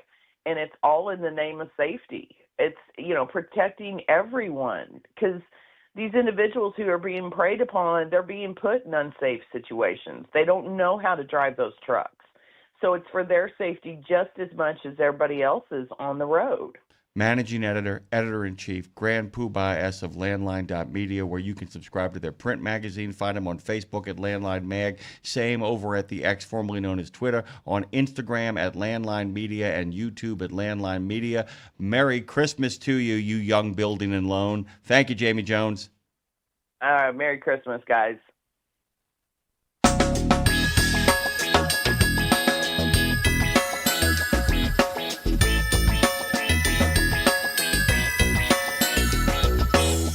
Safety and risk professional and researcher of the Alberta Motor Transport Association, AMTA.ca, Dave Alinsky joins us. All that organizations, by the way, socials can be found at the bottom of that webpage. And along with being a PhD student and an expert on a whole lot of things, he is currently serving his country in the reserves and used to run a flatbed. Dave Alinsky, good morning and welcome to Nemo Nation. Good morning to you, sir. Good morning. Good morning. Are you able to hear me all right here? You sound Dan and Grandy. Absolutely. Merry Christmas. Beauty. Yeah, Merry Christmas to you folks, too. Yeah, I guess, boy, it's just coming right up, eh? I guess I got some gifts to wrap and stuff. But, oh, really? That's unusual. Well, you know. Yeah, we're all talking about... One of our dear listeners says he's going to take his packages over to the old folks' home and have them wrap them for him. Thought that was pretty. Well, I do have 8-year-old twins, and I'm kind of like, is this old enough where you can just make them work for you? Just make them do stuff now. Hey, I think we're getting to that age. Dave, I actually have a theory I just love. You get yourself some soft paper and you put the presents in a really colorful bag with some images you like, and you say, "Hey, man, I'm just I'm helping you out in the long term. I'm giving you bags you can reuse for next year, and at the same time, you haven't got to tear up all that stuff either. I'm just pitching." I'm letting you know, my friend. Possibilities are endless I'm liking here. It. Hey, I'm at a point in my life where if someone, gifts me something in a nice reusable bag, one of those old plastic grocery ones, I'd be like, oh, heck yes, that's like the main gift almost. I put stuff in that bag. You have to pay for some bags down. You have to go. So there are grocery stores down here that make you pay for the bags now. Oh, yeah, I'm telling you. But that's why I'm going to start giving people stuff from Aldi. I'm just going to give people Aldi bags for. By the way, you can give people like Trader Joe bags for Christmas, and they'd be like pretty appreciative. Those things last pretty well. Okay, completely off the rails and into the weeds. Welcome to Nemo Nation. Can you give us a sense? Our listeners, by the way, many of whom actually are Canadian, many of whom are Americans who make that cross across the border. Can you give us kind of a preview of both this winter and into the early part of next year, what people can expect if they're going to be crossing the border into your neck of the woods this winter? And good morning again. Well, good morning. Yeah, no, for sure. Like what folks should know when they're crossing into Canada to do some trucking. I mean, if you're from North Dakota and northern Montana and stuff, you're going to be used to cold and snow and all that, but for the most part, you're going to see a lot of ice. You're going to see a lot of snow, and we're sitting in December here. I mean, it's February. That is February, March. Those are some of the snowiest, coldest months. Like we've got a ways to go. In a lot of areas, we're just starting to get into it. So you're running into British Columbia, for example. You've got to have tire chains, and you got to have certain kinds, and they got to be present on the vehicle. And if scale can't see them, you're going to get stopped probably, and they're going to ask to see them. And you got to be prepared to be able to use that kind of equipment, or better yet, You think that you can find most of the chain ups online. If you know the route is bad, just park. So like that journey management component, prepping for the bad weather, making sure your equipment's good to go. I mean, here's a great one. I mean, and this happened to me. I made this mistake too when I was trucking, because I did a lot of cross-border work myself. I go fuel up in Nevada in December or January. Truck's running, everything's good. I've run my Wabastos a few times, engine and bunk heater. I fuel up with the winter diesel in Canada, keep the whole thing running, but I forget to cycle it through the engine and the bunk heaters, and what do you know, they gel up when it's minus 30. So it's things like that, the air brake antifreeze, spare seals, that kind of stuff, because the cold, it's just hard on equipment and, well, hard on drivers too. So it's kind of being prepared for those winter conditions. They're going to happen. They're going to be there. Unless you're just ducking into the lower mainland or something like that. So those are the big ones. I want to talk about amta.ca here real quickly, because I also want to get a sense of what the year's been like from your perspective north of the border. But talk about why people should head on over to the AMTA, about the events you guys got coming up, and ways that people who are either close to the border on our side or actually in your neck of the woods, how they can actually use the AMTA to their advantage for a better trucking life and a better trucking profit. Yeah, for sure. Well, I mean, I guess I'll start there with, with the AMTA, it really doesn't matter what your role is in the trucking industry, or even if you're with an organization that just serves the trucking industry, like you might sell tech or tires or whatever. We have somebody that can talk to you and probably be of some benefit. So for myself, I'm in the safety and compliance. I work with trucking companies, safety professionals, drivers directly, help them understand the rules and that kind of stuff. And also how to kind of optimize their operations. Like in 2025, we published a book that I wrote on safety technology. That's kind of an area it's a confusing area. We can kind of assist there. So and we're an industry association. We want to help the industry. Like that's what we're here to do. So if you don't have to be an Alberta company, Canadian company. If you're an American carrier that goes to Canada, you got questions about our rules, hey, happy to help. Even if it's not Alberta you're coming into, we'll either have the answer, we'll help you out, and there won't be an invoice sent your way. And also things like, we do have events. We've got, whether it's a conference, whether it's virtual regional meetings that you could attend out of the U.S. as well, just to kind of see what's going on up here. Or at the end of the meeting, when we have an unrecorded tailgate session, ask your questions for the folks that are still there. You get a lot of perspectives in one space. So, you can, and you know what, I work with a lot of American carriers, even carriers that are just, they don't run into Canada, but they're thinking about it. They're just like, well, maybe we've got the odd load maybe up there. At what point does it make it worthwhile business-wise to get the authorities and actually make that move, So I can keep going on, but pretty much if it's a question about the trucking industry, give us a call, send us a message through our amta.ca website, and we'll be happy to help out, because we just want to share the info. It's a confusing enough industry, both sides of the border. At the very least, you got groups like this that we can kind of help you cut through the fog, I guess. Yeah, you guys aren't so much gatekeepers as you are laying out the welcome mat for anybody who is invested in actually making a living in the transportation industry, particularly in your neck of the woods. I got some fun questions for you here, by the way. Well, first of all, it's a fun statement. As the recipient of a PhD, I'm going to tell you right now, no one who has never gone through it will understand, and those of us who are on the other side of it, we can reassure you all you like, but it ain't over until it's over. Good luck with that, first of all. Second of all, you got it, man. And by the way, if you get into the room, you're done. I'm just letting you know that, by the way. Don't panic about that, about being in front of your committee. If you get into the room, they want you to get through it. The second thing is you actually serve your country. You're a reserve in the Canadian Army since 2013. You say in your notes that you get to drive some really cool trucks. What in particular do you get to drive that's really cool? There's been some neat ones, but honestly, the one I probably really liked driving the most was we call the MSVS. I think that stands for Medium Support Vehicle System, something like that. I mean, I had so many acronyms and abbreviations, and I don't know what alphabet they all mean. soup, brother. It gets cold up there. You got to get some warm alphabet soup in your system, so I totally understand. Exactly, yeah. But we've got, and it's basically, it's a 6-wheel drive. It's like the next version of the Deuce and a Half, basically. It's like a 5-ton International, basically, with some Army features. And when I was in artillery, there was a crew cab version of it, so you could have 6 soldiers in the back. You could have 3 in the front, and my job was typically the driver on the crew. So it was a modified version. We'd tow the gun behind it and go and deploy and stuff. And just fun to drive a big truck like that off road, where when I was trucking civvy side, I would never take a truck because I know I'd get probably fired or something like that. And in the Army, they're like, yeah, just go over there. It's like, I don't know if we can't just do it. It's fine. Oh, look at that. The truck can do it. That's amazing. That's always fun. Always fun. amta.ca. Dave, we always, when we bring on a new friend, give them about 7-8 minutes to kind of come in and introduce themselves, and then we immediately invite them back for a longer discussion. Promise me in the new year you'll make more time for us to drop back into Nemo Nation. Absolutely. No, I've second time. It's been great. So absolutely, yeah, I'd be happy to have Claire or whomever reach out, and we'll put that in the calendar for sure. Yeah, we want to get you on for a longer segment because there's so much stuff to talk about. Merry Christmas to you, Dave Elninsky.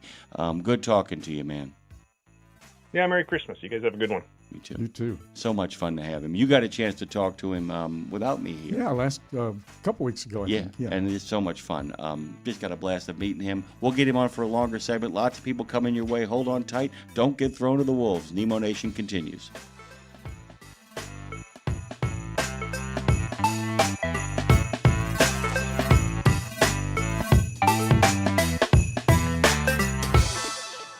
"17 Sapp Brothers Travel Centers are known for great food, hospitality, and mom-approved showers and restrooms. But don't forget the service centers. Sapp Brothers ASE certified technicians can repair nearly any issue in shop or roadside, including axle repair. Dig into your free steak dinner with your oil change. That's a Sapp Brothers tradition to thank you for your business. Tires? Sapp Brothers will beat any competitor's advertised price on tires. And download the Sapp Brothers app for exclusive promotions in the shop, restaurant, and store. Your spot under the coffee pot is waiting for you at Sapp Brothers.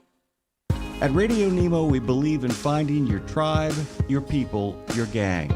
But you can't find your gang unless you find yourself, and you can't find yourself unless you write, right? Lindsay Lawler's We Should Write is a podcast about the healing power of writing. It dives deep with creatives of all types to discover how putting a pen to paper helps them work their stuff out, and maybe gives you the permission slip to do the same thing. We Should Write, live at noon in the center every Wednesday, and then everywhere you get your podcasts. Go to RadioNemo.com and learn how to write yourself to healing, creativity, and clarity. Right? It's Nemo Nation, a show that moves as fast as American transportation. So buckle up, because here we go. We move so fast that even our guests sometimes can't keep up with us. We're coming at them so fast. We'll get Colin Long on here in just a moment, giving us a very truncated version of Washington Trucking Week. I like that Dave Elninsky. Like him a lot. Good dude, really fun. Yeah. And I also love the fact that we don't get a chance to get. We have had so many people who have been in the service or are currently in the reserves, but they're always U.S. service members. Yeah. Nice to have somebody who actually is a neighbor, reminding us that there are a lot of people out there around the world who serve their country and have a deep patriotism and a deep concern for their fellow man and want to serve the nation at large in any way they can. And Dave is doing it all, by the way, along with being a researcher and a spokesman for MATA. He is currently in the reserves and getting his doctorate. I know. It's a great reminder that so and many he made people, time to talk to us. And he made time to talk to us, and it's a great reminder that there are all kinds of hard chargers out there. Like our good friend Chris Miles comes to mind of Sonopar. He as well is one of those guys who served his country honorably, beyond honorably, heroically, like so many other friends of ours, and continues to kind of charge hard, deeply concerned not just about the transportation industry, but his fellow service members as well. Great company to have. Don't forget, after Colin takes his leave of us in short order, we'll be talking with our good friend Kevin Hall of CDL Life and getting the chance to kind of dig into that. I'm going to have to send Colin a text message, what I think is going to have to happen here. We can also reach out to the O'Connor, known as George, by the way, who I know has a little extra time because Notre Dame not only didn't play in the playoffs, Dave, they took the ball and they went home. I have a theory about that, by the way, as we kind of try to get Colin on the phone here. I don't know if you've been paying attention, but the 12-team college football playoff began this weekend. It was a disaster. There's just no other way to call it. It was as boring a football as you can possibly imagine, and the one truly good game in the entire mix was the defensive slugfest between Texas A&M and Miami. The Oklahoma-Alabama game, and I'm disappointed for our good friend Lindsey Lawler and thrilled for our good friend Brad Bentley. Started off with it looking like Oklahoma was going to boat them. 17-0 lead evaporated in the blink of an eye, with Alabama ending up winning it. And but the rest of the football quality was really either boring or absolute blowouts. I mean, Tulane got boated, and JMU, James Madison, got boated as well by Oregon. He's joining us this week for Washington Trucking Week for their Reduction Act.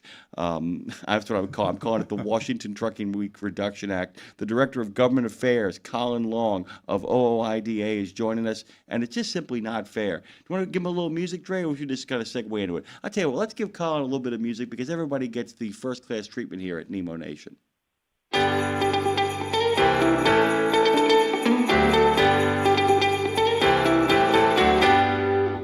By the way, our good friend Colin Long is here to celebrate OOIDA's accomplishments this year, and I fear we haven't given him enough time. I want you guys to drop on over to OOIDA.com, find them over there, and you'll find all their socials over there, or head on over to fightingfortruckers.com to figure out what you can do to kind of help move the cause of independent operators and owner-operators forward. Colin, I'm simply going to ask you one question. Where do you want to start about what you guys did this year, and good morning. Thank you. Good morning to you. Merry Christmas. I don't know where to start. I mean, I guess this will be a bit of a brag session, but we have a lot to brag about. We have a lot of accomplishments that we got done this year, both on Capitol Hill and over at the U.S. Department of Transportation. I think we can start at USDOT because I think the administration under Sean Duffy as secretary and under Derek Bars as administrator of FMCSA is the most noteworthy because they have been the most receptive to truckers' needs and opportunities of any administration since I've been here at OOIDA over the last 10 years, but probably even prior to that. I mean, they have been very outgoing in their, or I should say they have been very, they've prioritized their outreach to truckers and as a result have really taken on what truckers have identified as problems in the industry, things that need to be cleaned up. And as a result, I mean, I think some of our biggest accomplishments this year came out of DOT, things like enforcement of existing English language proficiency regulations, the crackdown on the non-domiciled CDL program, which states are currently peeling back on their own now, and the list goes on and on and on over at DOT. They've really done an excellent job, probably because they've taken this new tack of really appreciating drivers for the highway safety experts they are, and wanting to make the career much more sustainable, much more appealing, and much more safe for everyone who decides to start a job behind the wheel. All right, so that's a good place to start.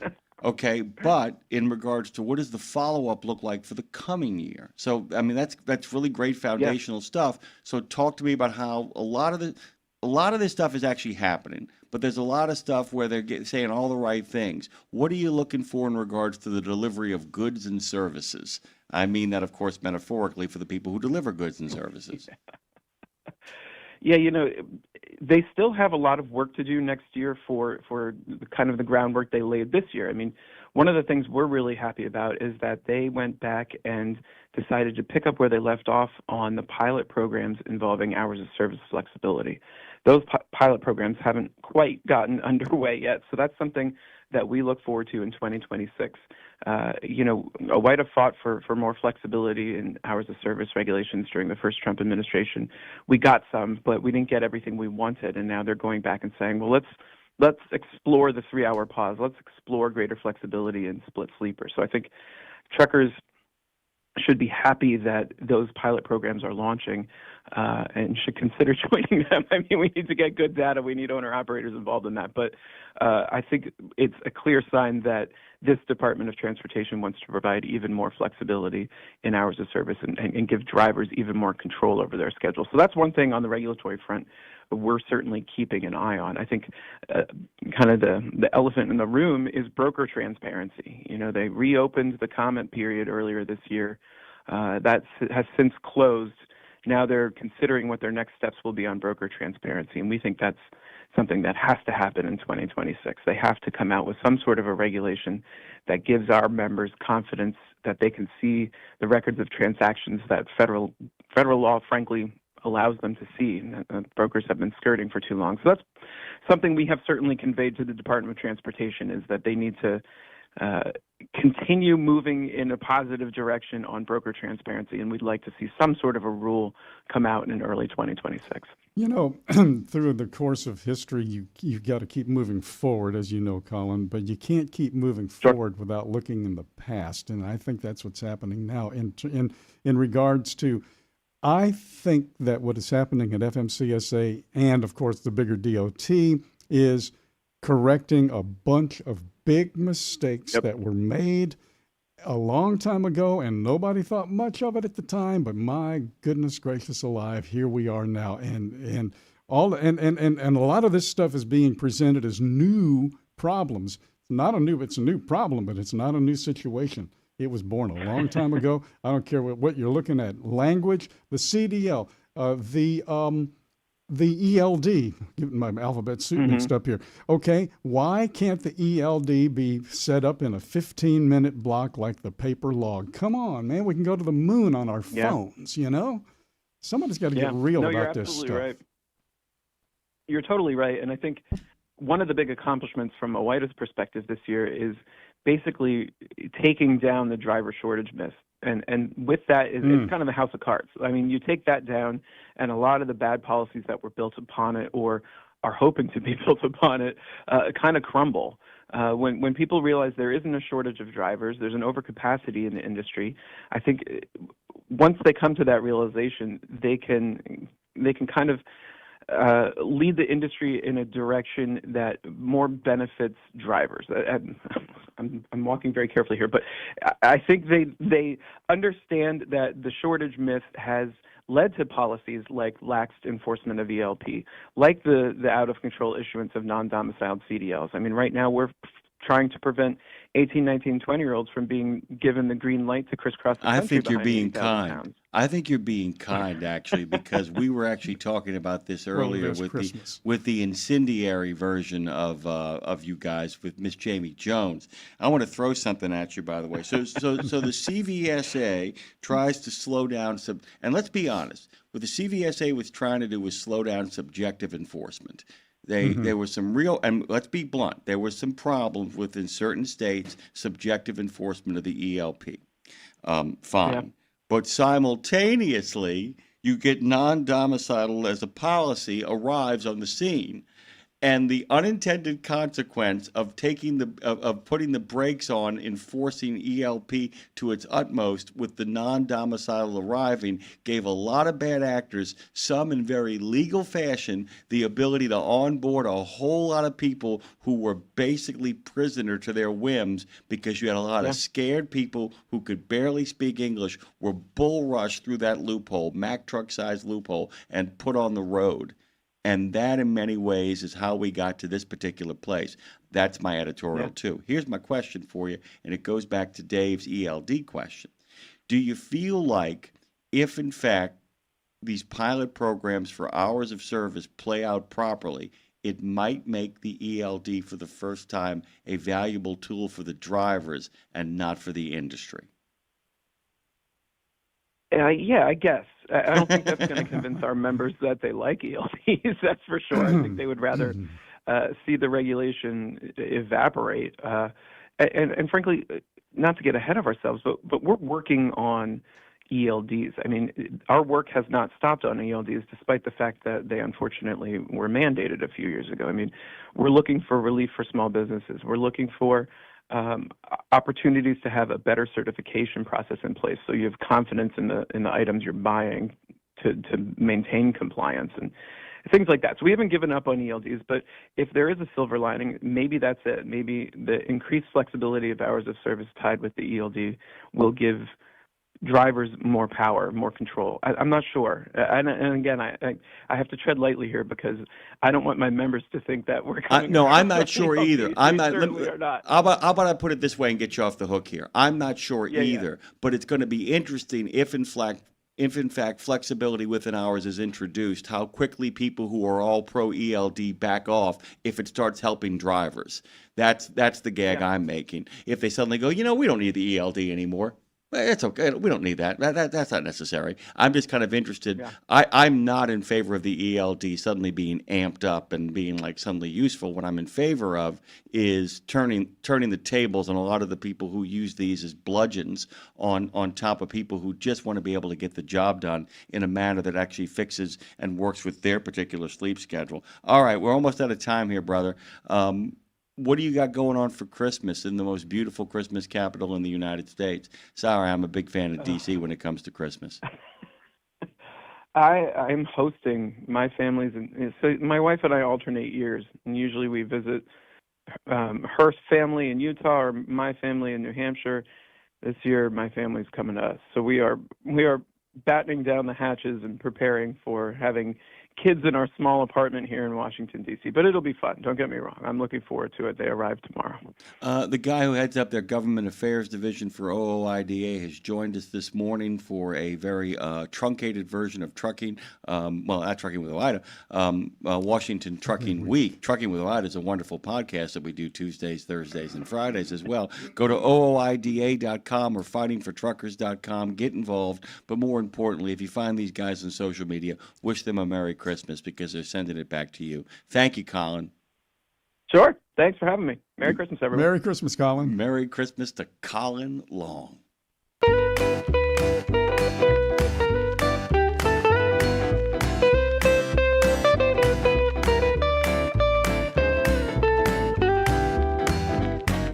Dave, do you know the CEO of CDL Life?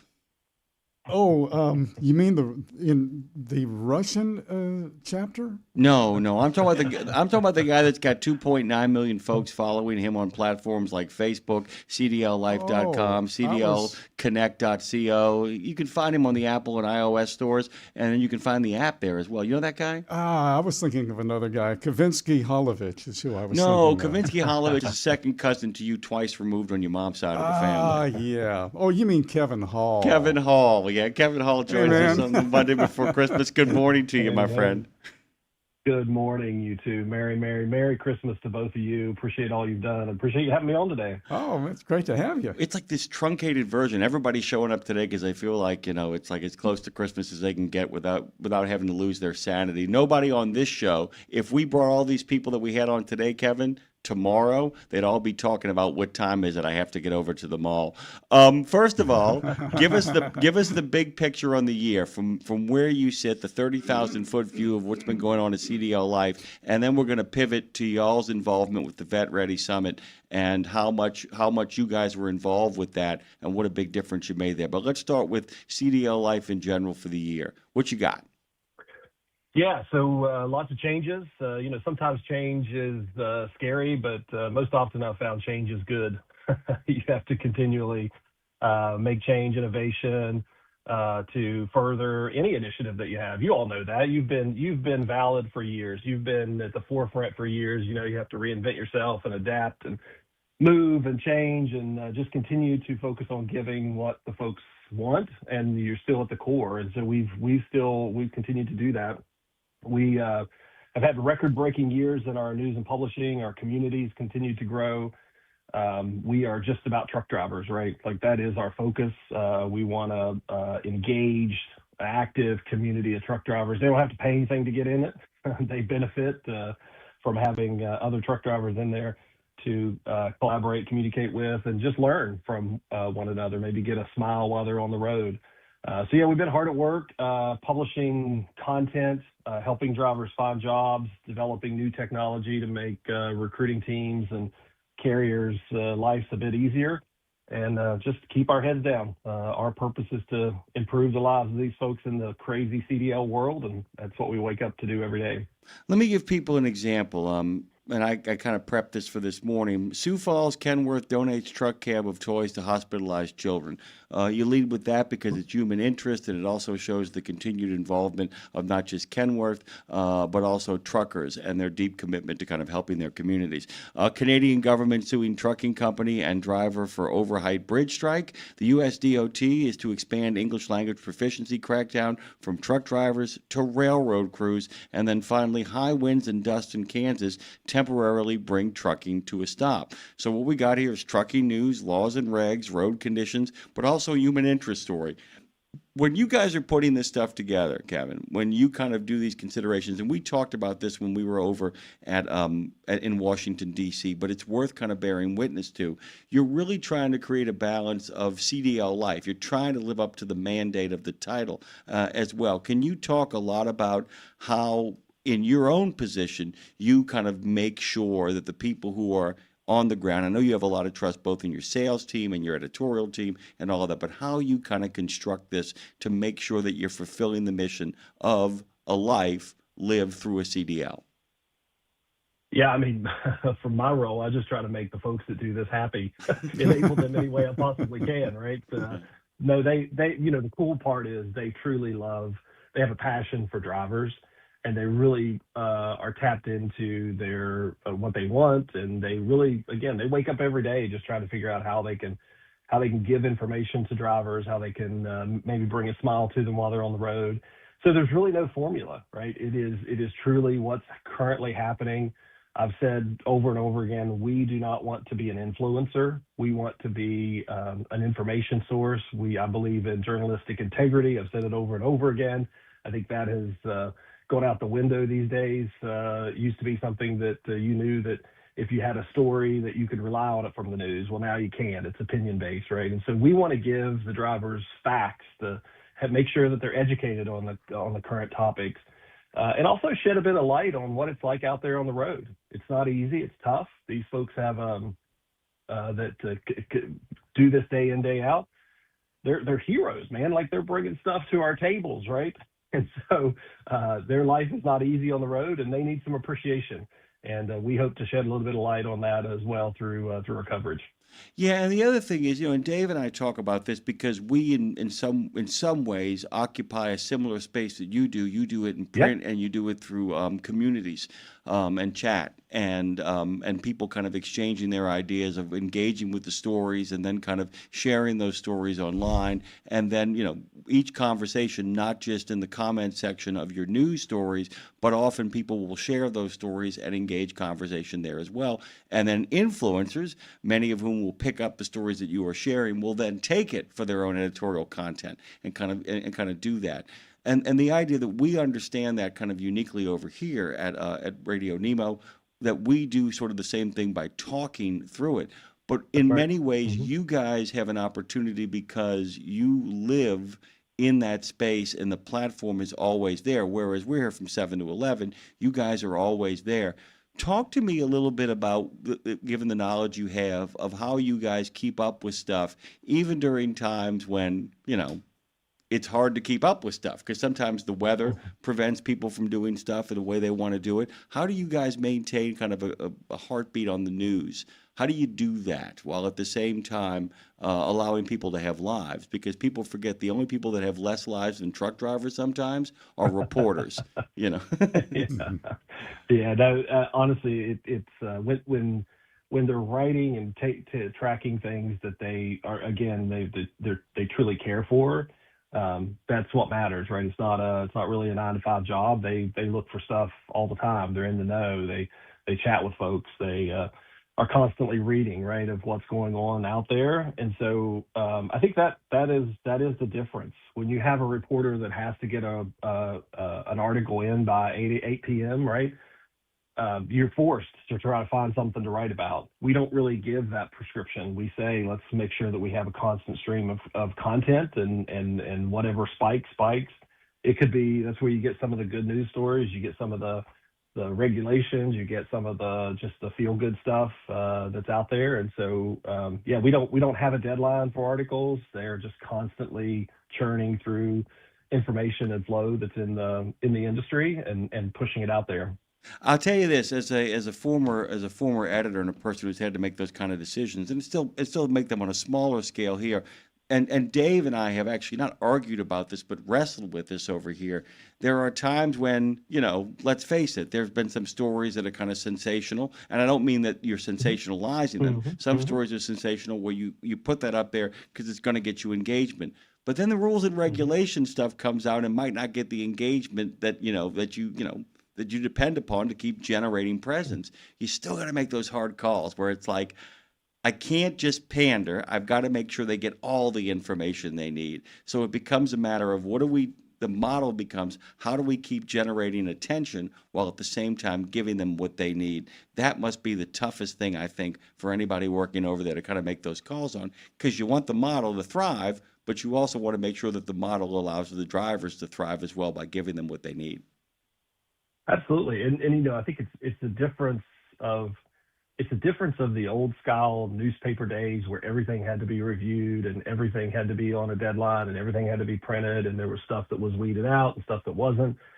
Today we're living in a more real-time environment, right? This is a more social environment. It's more about postings that are out there versus news articles that are out there. And how do we bring that together? How do we bring that social, real-time, current topics, a bit of entertainment, a bit of flair, a bit of fact, all of that together, and do it in a way that allows and drives engagement? I mean, our top stories over the last year, the first one was Wisconsin troopers nab trucker for green eye lighting and windshield.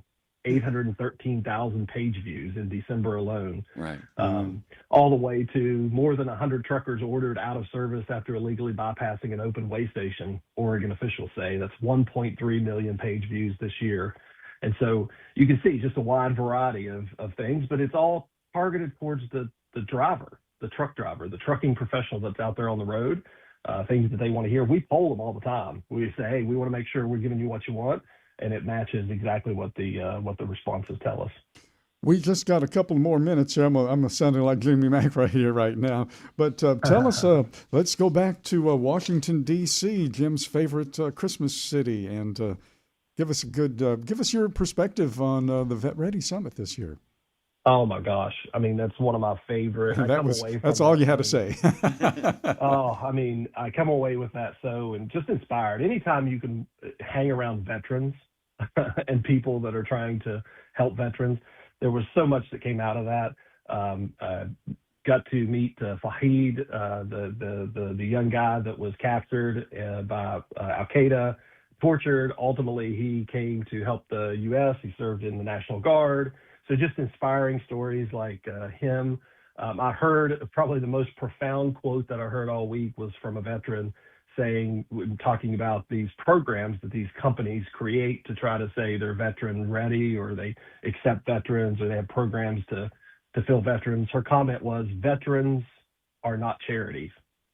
And that was so you have to really think about those words, right? This is not a charity we're talking about. These are heroes that go serve our country, and all they're looking for is a job. And so if you say you accept veterans or want veterans, be sure that you're ready for that. And that's what the Veteran Ready Summit is all about, is to build these companies that are truly ready to accept these heroes that are coming out of service, finding a career for their life, for their families. It's their first step back, right? And so there's going to be some things that they need that are maybe not typical of an employee. But when you say you're veteran ready, make sure you're veteran ready. Accept these folks. They're going to make they're disciplined. They're going to be safe, right? If I had to pick somebody driving down the road, I've got many trucking friends that drive truck their entire year, family. I want them beside my family driving down the interstate. Veterans would be another avenue that I would love to see driving down the interstate at 70 miles an hour beside my family, right? I would trust that much more than some of the others that we're starting to weed out, hopefully weeding out of the industry.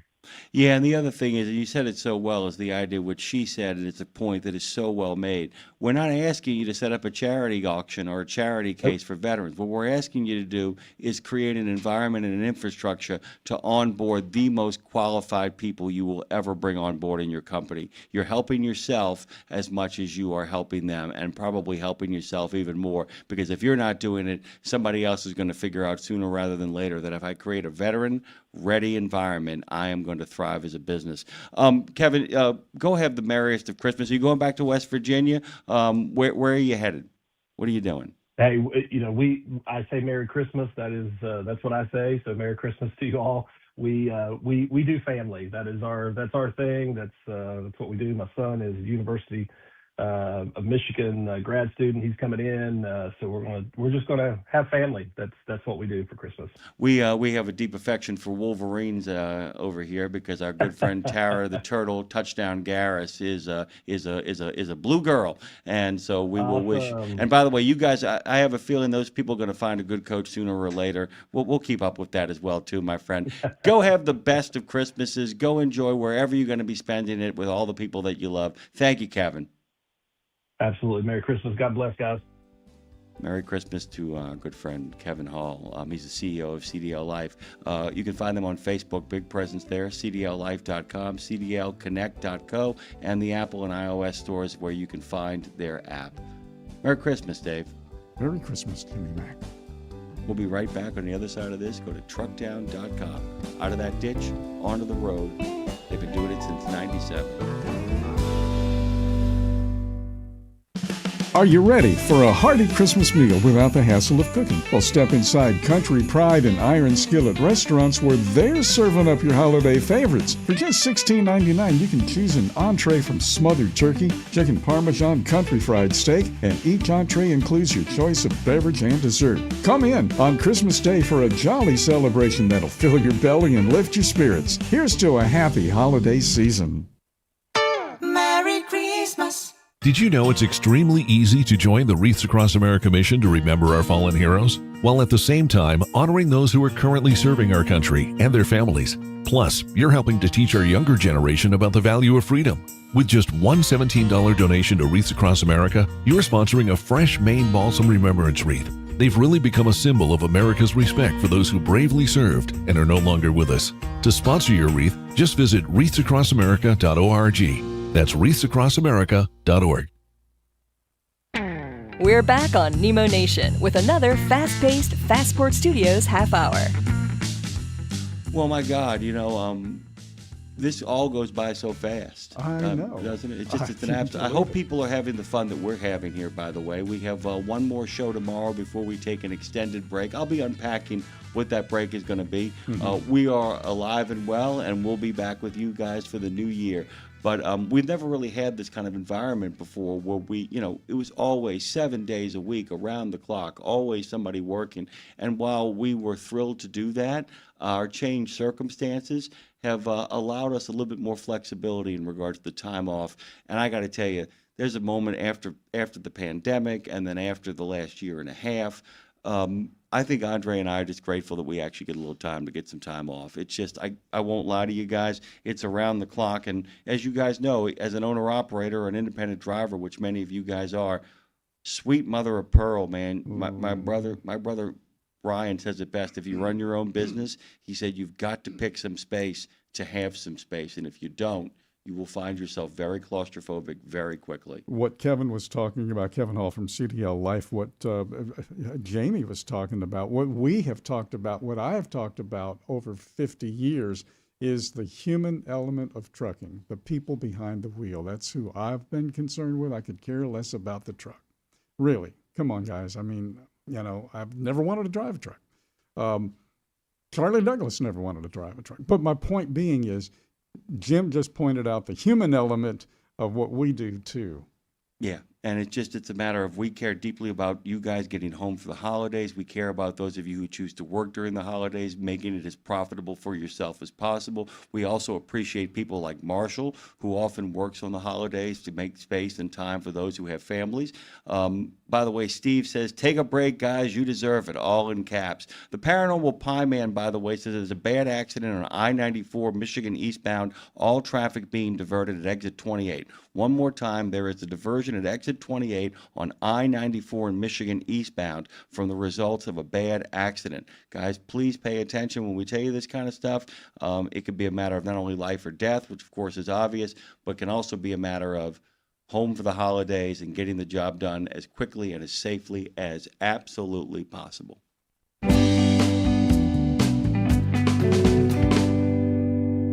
Hey, by the way, for 4 decades, he worked as in the trucking industry. He did it as a driver, as an owner-operator, as a trainer, as a safety manager, and for more than a dozen years, a correspondent for The Trucker. He is also a singer-songwriter. He's got 6 albums, all of original music. I want you guys to go over to cliffabbott.com. It's the place to be if you want to get to know Cliff. His words speak for themselves, Dave. Why don't you say good morning to Cliff Abbott? Yeah, Cliff, good morning. You know, I was looking at the calendar this morning, and first time you were with us was December of 2023, almost the same date. And you had written a story about overtime pay for truck drivers. You remember that? Yeah, that's been quite a while back. Yeah, that probably set a lot of people's hair on fire when I mentioned paying extra money to truck drivers. I know, right? And look at all of the things that sets people's hair on fire now. I mean, basically, yeah, absolutely. It's an ongoing alarm fire. I said that your words speak for yourself, so we'll begin there with your words and the article where you, in some ways, are imagining a world where drivers self-certify. A little bit of Swift. A little bit of Swifty energy to all of that. Talk a little bit about a world where drivers self-certify, and while, of course, it's absurd, it's also kind of pointing out the absurdity of a whole lot of other stuff as well, correct? Yeah, absolutely. I was just looking over the remarks that Secretary Duffy made way back on December 1st when they announced that they were removing 3,000 training providers from the registry. And I was okay with that. He said they're looking at another 4,500 that they're thinking about removing. But when he said there's only 16,000 in the registry, I got out the calculator. I had to start doing some math. And it strikes me that they just removed 19%, almost 1 out of 5 were unqualified. They took out of the registry. And if they remove the other 4,500, you're up to 47%. So, what that means to somebody who is out there looking for a school to go to, they want to get into the industry and get trained right, they've got basically a 50-50 chance of picking a school that's qualified to train them, according to this program. Yeah. Well, let me ask you this, Cliff, though, because I had heard a little bit of a rumble a few weeks ago that said, well, yeah, those numbers are big, but really a lot of those schools aren't really schools. They're just kind of on paper, or they're closed, or they're inactive.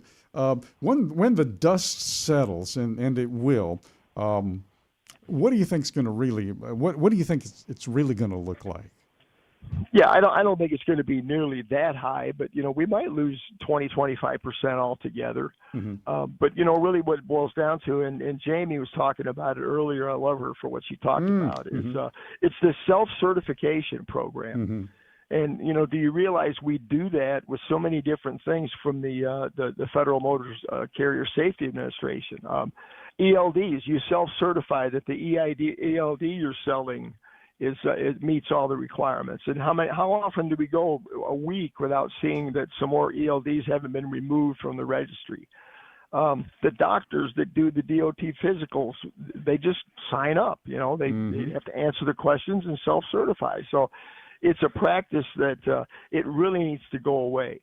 It brings up some other questions too, like the people that have access to your PSP record or your drug and alcohol clearinghouse record.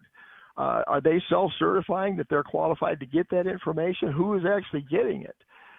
So I really hope that the new administrator, Derek Bars, is going to take a hard look and do something to eliminate the self-certification process. I know we can't create an even bigger bureaucracy to fully vet, but we have to have some kind of combination where we're doing some vetting, because right now it seems like all you have to do is answer the questions affirmatively and affix your electronic signature and you're in. Like I said, and it's probably worth a longer discussion, but too often people start, what I call rubbing their hands and salivating at the prospect of another government organization or another bureaucracy. Right. But there are, Cliff, examples of people saying, you know what, this particular office sometimes it's a matter of not creating a new organization, but it's a matter of actually changing where you decide to enforce. If, in fact, the FMCSA takes less attention on drivers and puts more attention on CDL mills, That's an example of where we're simply changing where we decide to have emphasis.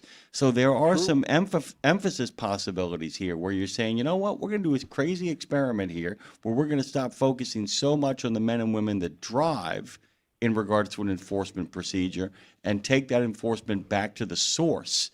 Because all of this stuff strikes me as genuine bona fide gatekeepers if you do it right. If, in fact, you reform who can give out a CDL, if you reform who can give out a medical card, if you reform that stuff, you don't have to focus as much on the drivers because those people become the firewall that allows for better drivers to be on the road.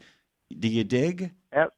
Yeah, absolutely. Couldn't say it better. It's really unfair to drivers when these systems are set up in a way that doesn't fully vet the people they're dealing with. It's just, one of the things I mentioned in my article was ELDs. If you had spent money to put an ELD in your truck, or if you own several trucks and invested, only to find out, oops, that one doesn't qualify anymore. Now you got to go through the whole process again. It's the driver that ends up paying the price almost every time. We only got just about a minute or so here left to go with Cliff Abbott, by the way, and we get a chance to talk to him, short form, long form, and all forms in between. What are you doing for Christmas? And does it involve you on a back porch someplace with friends playing a guitar and singing? I'm sure it does, or playing an upright bass and accompanying everybody. I have a lot of fun doing that, too. But other than that, we're going to have a fairly quiet Christmas. Our kids live up north from here, so we're going to be doing some Christmas by phone and getting on that way this year, and then we'll probably do a in-person visit in the spring. I'm really hoping that at some point we can find a space and time to get people like yourself, Andy Polikoff, a number of other people in the industry who play instruments to get down here to New Orleans and put a whole bunch of you guys up on a porch with Dave on his bongos and all his other percussion stuff and give you guys a chance to have a little bit of a jam session a la Grateful Dead and Allman Brothers. That'd be a lot of fun. I'm in, man. Just let me know when. We've got the patio, that's for sure. The Nemo Jam Session coming Yeah. soon to a Degas studio near you.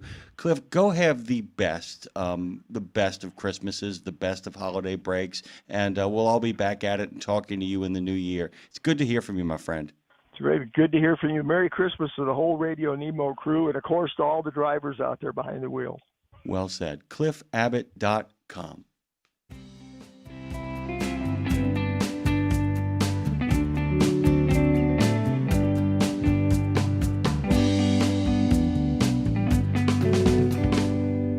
We're saying good morning to Doug Ninsel. He's the ADOT spokesman and host of On the Road with ADOT. ADOT. You can find that content everywhere you get your podcast. And, of course, ADOT has its own website, azdot.gov. Good morning to you, Doug. Well, my job is done. You've just mentioned azdot.gov. Good morning. It's great to hear you guys talk about Christmas. And with a last name that rhymes with tinsel, you can understand. See, we weren't going to bring that up. We weren't going to say nothing about it, but you've opened the door on that. That's why, I always say, hey ho, across the snow with Nemo. It's good to have you, Doug. Thanks for making time on what is going to be an incredibly busy week in regards to people's sanity. Can we just kind of jump in really quickly, and let's just start with an airport exit, and then Dave's got some flex lane questions for you. But talk about that airport exit that you guys are responsible for over at Sky Harbor. Yeah, and of course, so busy at this time of the year, but with the Broadway Curve project that took place, I-10 and the Broadway Curve, it's 11 miles where I-10 has been widened from near Sky Harbor Airport, an I-17 connection, on down to the Loop 202 in the Chandler, Ahwatukee area of the Phoenix area. One of the biggest part of that project was the fact that we completely overhauled the interchange with State Route 143, which leads into Sky Harbor Airport, and it has made a huge difference. We're talking flyover ramps and direct connections between I-10 and the 143, and it is saving folks a lot of time. That's not the only project you're working on and have completed, though. And Jim just mentioned flex lanes. That would be I-17 itself then, right? North of Phoenix? Yes. As a matter of fact, when we talk about 2025, the year that has been, these have been two huge projects. I just talked about widening I-10, the Broadway Curve project in Phoenix itself. But north of Phoenix, a 15-mile stretch from what is Anthem Way on up to Black Canyon City now has a third lane in each direction on I-17. And then from Black Canyon City on up to the Sunset Point Rest area, that is an 8-mile stretch that climbs out of the Phoenix area. So it is mountainous, it's curvy. We added the Flex Lane system, which is a 2-lane facility all by itself, mostly aligned with the southbound side of I-17. Those 2 lanes are available for use depending on the greatest need. And most of the time, those 2 new lanes need to be used by northbound traffic getting out of the Phoenix area. You can imagine on a Friday afternoon, folks heading to the high country to get away from the heat in the Phoenix area. They want to get up to Flagstaff, Sedona. Those 2 new lanes now give us a total of 4 lanes northbound at that time of the week, say a Friday afternoon. But on a Sunday afternoon, folks coming back to the Phoenix area, those 8 miles of the flex lanes are available for that southbound traffic. And again, just adding that extra capacity has made a huge difference. And yes, the flex lanes are available to commercial trucks. This is crazy too, because, as you probably know, I mean, nobody would know better than you. 121 million Americans have started traveling from last Saturday and will be doing so right on past January the 1st. The timing of this is impeccable to a large degree, because what people don't understand, and the reason I brought up Sky Harbor and called it the exit, was because that if you don't do this kind of stuff, you end up having traffic backed up where somebody who's not going in that direction, not going to the airport, says, where is all this traffic coming from, only to finally get past that point and realize, oh my God, that it's a choke point. And you literally have taken what should have been 2 choke points and you've allowed it some space to breathe, and it's showing up just in time for people to hit the road for Christmas. You must be over the moon. No doubt about it, because with Sky Harbor Airport being really in the middle of Phoenix, and there's not a lot of room for growth, say, for the airport itself. But what we want to do is partner with Sky Harbor Airport, and that's what we've done. The city of Phoenix has been involved, and that's what it's really been about, providing easier access in and out, just to be able to save people time. But it's been remarkable. We've had great reviews in terms of people offering their comments about the project, what it has meant. They can't believe how well things have gone. All right, now let's get a little bit of fun. You have yourself a podcast going on right now, and as people, we broadcast for a living, we talk for a living. That's what Dave and I do. It's what Lindsay does here with us as well too. So does Phone Master Dre. But can you talk about the importance of a lot of people think that podcasts are just out there to be, have people kind of shooting the breeze, but it does provide a real service for the people who stay on top of it in a way that, people can't check the website while they're rolling down the road, but they can certainly kind of plug you guys in and give it a listen. Talk to what people are going to encounter when they make their way over there to your podcast. Yeah, it is On the Road with ADOT. That is the podcast. I get to host it. I love doing that kind of thing because I have a bit of a radio background myself before getting to ADOT. And so it is that chance. What I would describe it as is, most of the time when we're talking with media, it's going to be the spokespeople for the agency. But the podcast really does open the door where we bring in the folks who are actually doing the work, whether it is leaders here at the agency, the engineers. We bring them in and they get to talk to us. And then folks get to hear directly from them, rather through, I'll use that word filter, but it is that it's going beyond the media spokespeople. It's a chance to hear from inside ADOT. And I learn something new every time I'm hosting the show when I'm talking to our guests. The more recent guests have been our district administrators, used to be known as the district engineers, but the district administrators they're talking about the projects in the Phoenix area or a project up in Flagstaff, a project up in Payson. I just think it really is a great way to see inside ADOT that much more. Well, and there's some really cool stuff too. I mean, you got a chance. It's a really brief episode, but you got a chance to talk to Christy Sanchez and Anji Villalobos discussing the Community Connections Initiative, and it's a great reminder that we always think of DOTs as these kind of sprawling, 30,000-foot institutions.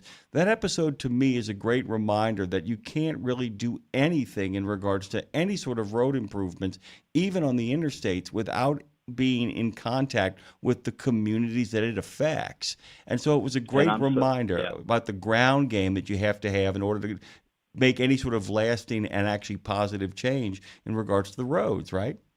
Yeah, I'm glad you brought that up, because that is within our motor vehicle division, which is part of ADOT, and those are the staffs with our motor vehicle division offices getting together.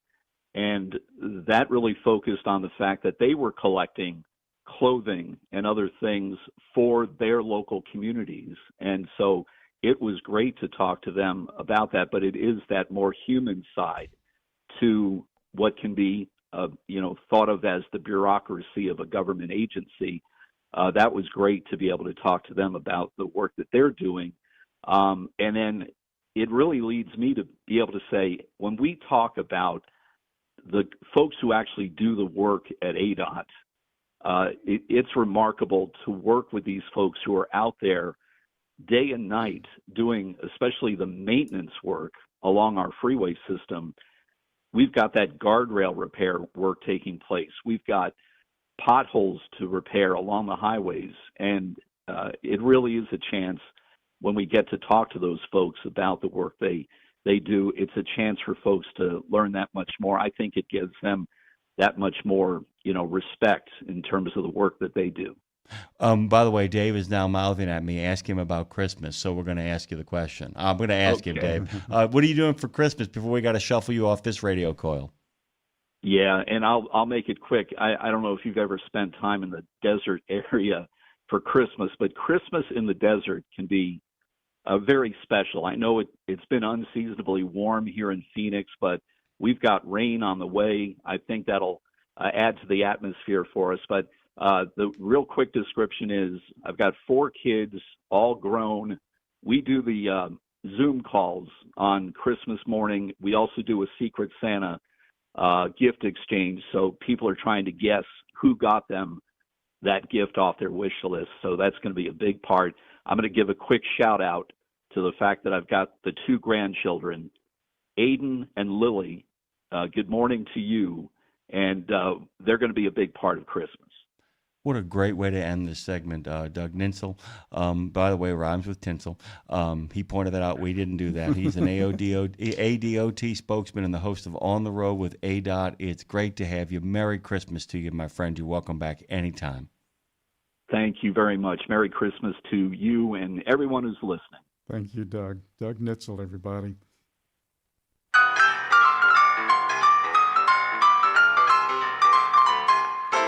I'm going to turn this over to you really quickly, Dave. All I'm going to say is at NACFE, you will find the messy middle of Executive Director Mike Roeth. There's lots to check out over there, by the way, including NACFE's social media presence and profiles of the partnerships they've forged, all of it at NACFE.org, by the way. And we'll get to his travel plans in short order, but let's say good morning and Merry Christmas to Mike Roeth. How you doing, man? Good morning, guys. I'm doing good. I do have a bit of a cold, but I think my voice will make it through a few minutes with y'all. Oh, you sound good, though. You sound good, Mike. First off, are you home? Yeah. I'm home in Indiana. I am. We celebrated Christmas those last few days here in town in Fort Wayne, Indiana. I had my whole family, about 30 people, including my parents. They're both in their 80s, living in assisted living, but they were able to drive with my sister the 2 hours here to Fort Wayne, and we had Christmas here at my place. So very blessed there. And then yesterday, my 2 sons and 4 grandkids all got together. So they actually gave me an electric bike. So I'll be biking a little faster than normal soon. Fantastic. Now, do you are you a bicyclist at heart anyway, and this is like an upgrade, or is this completely new? No. This is going to move me from walking. I'll still walk a lot, but this will get me to go to other places when I'm traveling about in my motorhome. So this will be a real treat, I think. Yeah, Oh, that's nice. That's a great addition for a mobile home, an electric bike. That is fantastic because it allows you to also be, you won't, the thing is too many people when they get electric bikes, but if you're a walker, you're going to be inclined to do the pedaling when it's time to pedal and the biking electric when it's time to do that as well. Dave's got something for you. Mike is going to run on less. He's going to run on less Nicely done, wheels. Dave. Nicely done. Nicely done. I'll be here all Nicely week. done. Thank you. By the way, let's just get right down to it. And you can go in any direction you want to go. We have you on so often. We get that 30,000 perspective and the micro as well too. But what are your takeaways? What are your takeaways from the year? Because it's been an extraordinary one for you guys. And what is the Roeth crystal ball telling you? Yeah. So I'm going to break away a little bit. We have some breaking news this morning. We separate from Run on Less, of course, we do a lot of research and reports and convenings and work. And so we've just completed and released it this morning, our second update to what we call our idle reduction confidence report. So this is a playbook for fleets, whether you're an owner-operator or whether you own 10,000 trucks. It's a playbook that we learned from the industry about how to work on idling less. And, idling these big 500 horsepower trucks to run a little bit of air conditioning or a CPAP device is, really, when you think about it, the wrong way to go about it. It's too much engine. It's too much of this. So after treatment systems in these modern trucks don't like idling.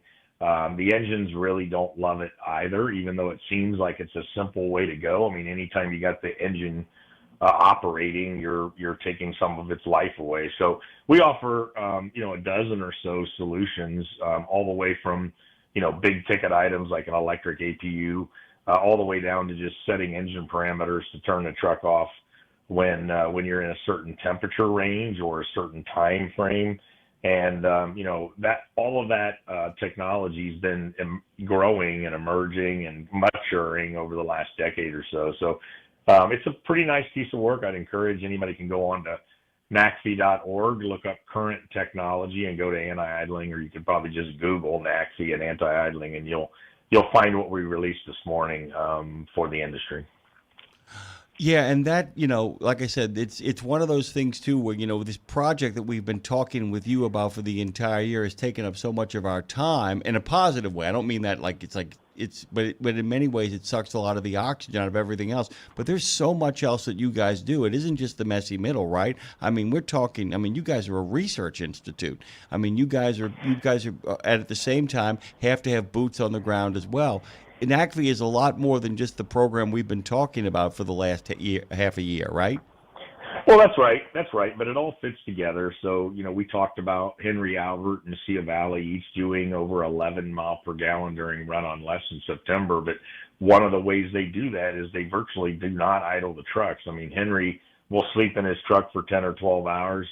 And, he's just has a long 40-year career of just figuring out how to stay warm and cold or stay cold and hot and not idle his truck, but very little. I mean, he's got solar panels that helps him with his system. And then you've got Mesilla Valley, they operated with a team. So, the truck's already running 20 hours a day. So there's, virtually they don't stop long enough to idle at all. So both those trucks experienced under 5% idle time, which is pretty incredible. One with the driver sleeping in it and the other with a team. But, it all fits together. I love that, by the way. And people always forget that kind of stuff, too. We used to have a number of people who would, we have a number of battery companies that would sponsor us in the past. And one of the big conversations that was consistently had was turn the damn truck off. Stop idling. Let them, upgrade the batteries that will allow you to enjoy the comforts of being in the cab without actually, as the joke we always make is, what's the worst thing you can do for your truck, Mike? Turn it on. You know what I'm saying? Turn it over. I mean, the moment you start running it, it begins to depreciate. It's that simple. It isn't like a house. You know, if anybody can find that truck that literally where you can actually get the value up over the course of 5 years, please let every truck driver in America know. They'll be very pleased to hear about the upgrades they can make happen, right? So right. And, you know, the big ticket item is the engine and the transmission. So the less we can utilize those, the better. You know, and we're doing all this while power demands are going up. So, you know, we all expect, truck drivers expect to have, you know, a great climate to get a safe sleeping time.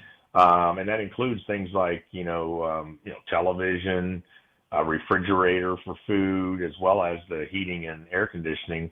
But also we're seeing a growing use of CPAP devices and, you know, other demands that have the power needs going up. But a lot of these solutions are getting better and better, which then can have you, you know, operate without the truck engine going. Mike, we have to ask a question. Go ahead, Dave. Ask the magic question. No, it was a long question, but what I was going to say is, you know, if we had started the conversation about anti-idling 30 years ago and talked about what you're talking about right now, it would be a fait accompli. How do you say that? Fait accompli. Yeah. In other words, let's not talk about saving the planet. Let's talk about saving some bucks. That'll make people work, right? Well, no doubt about it. I mean, this industry's taught me for 40 years, and you guys as well, that it's you know, it's about cost per mile, stupid. I mean, it just is. I mean, we've got to deliver the goods, and so if we can do things that lower emissions and, you know, save noise, all these things at the same time, then it's a really good thing. And I think that's the moment we're in right now. We've always been in that moment. I mean, let's don't fool ourselves. We never were at a place where we were going to clean the environment without thinking about costs. I mean, that's just foolhardy and not something trucking will do. But I think now there's even a more urgency and depth to work on saving dollars at the same time. And, you know, we never know where fuel prices are going. You know, some would say it's cheap right now at $3 a gallon. Well, you know, that's not cheap compared to, you know, our grandparents thinking about trucking when it was $1 a gallon. And we also have had times where it's been $5 a gallon. So we never know. So anything we can do to just use less of it, put that in perspective, we're going to save money and cost. And sometimes it'll be even more money than we have right now.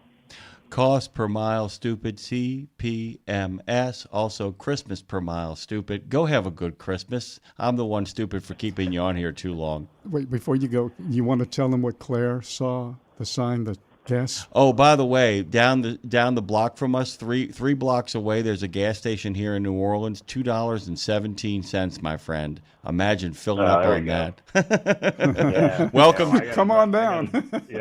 I got a lot of miles coming up, so I'll appreciate that. Thank you, guys. Thank you, brother. Merry Christmas to you, Mike.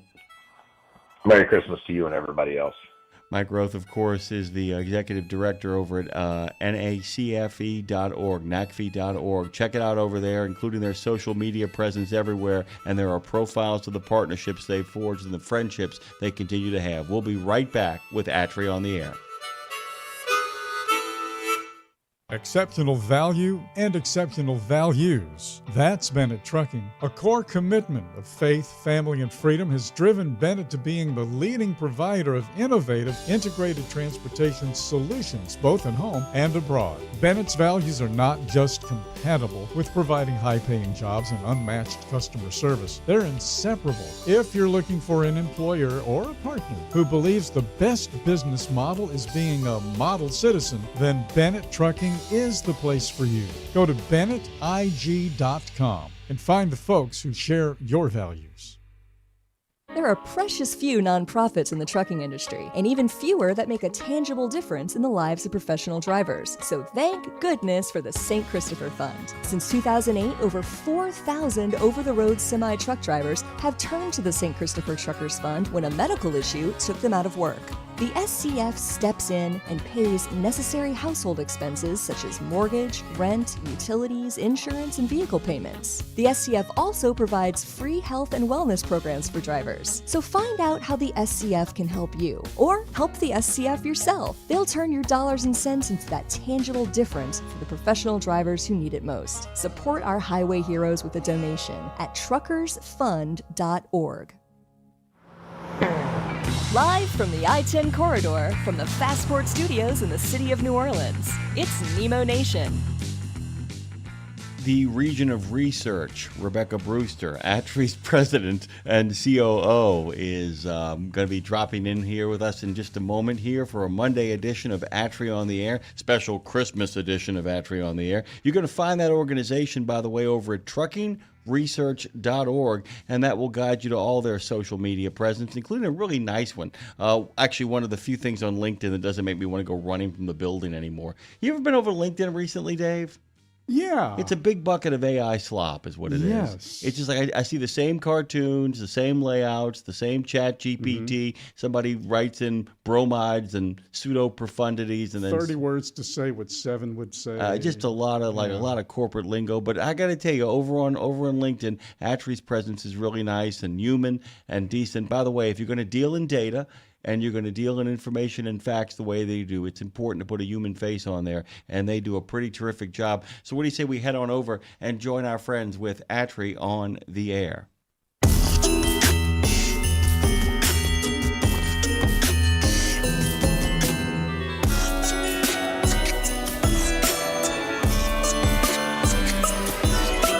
Hey, Dave, tell Rebecca Brewster good morning. Hey, I'm going to tell Rebecca Brewster good morning. Hey, Rebecca, good morning.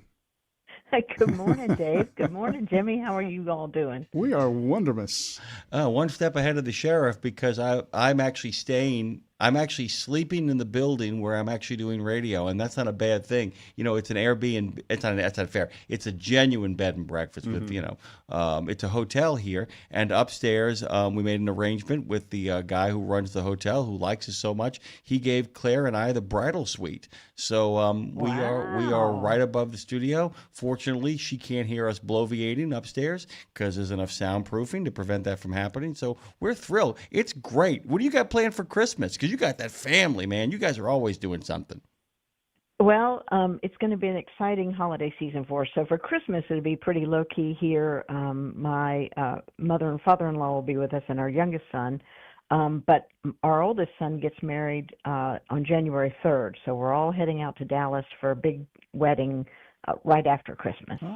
What kind of spread are they going to have?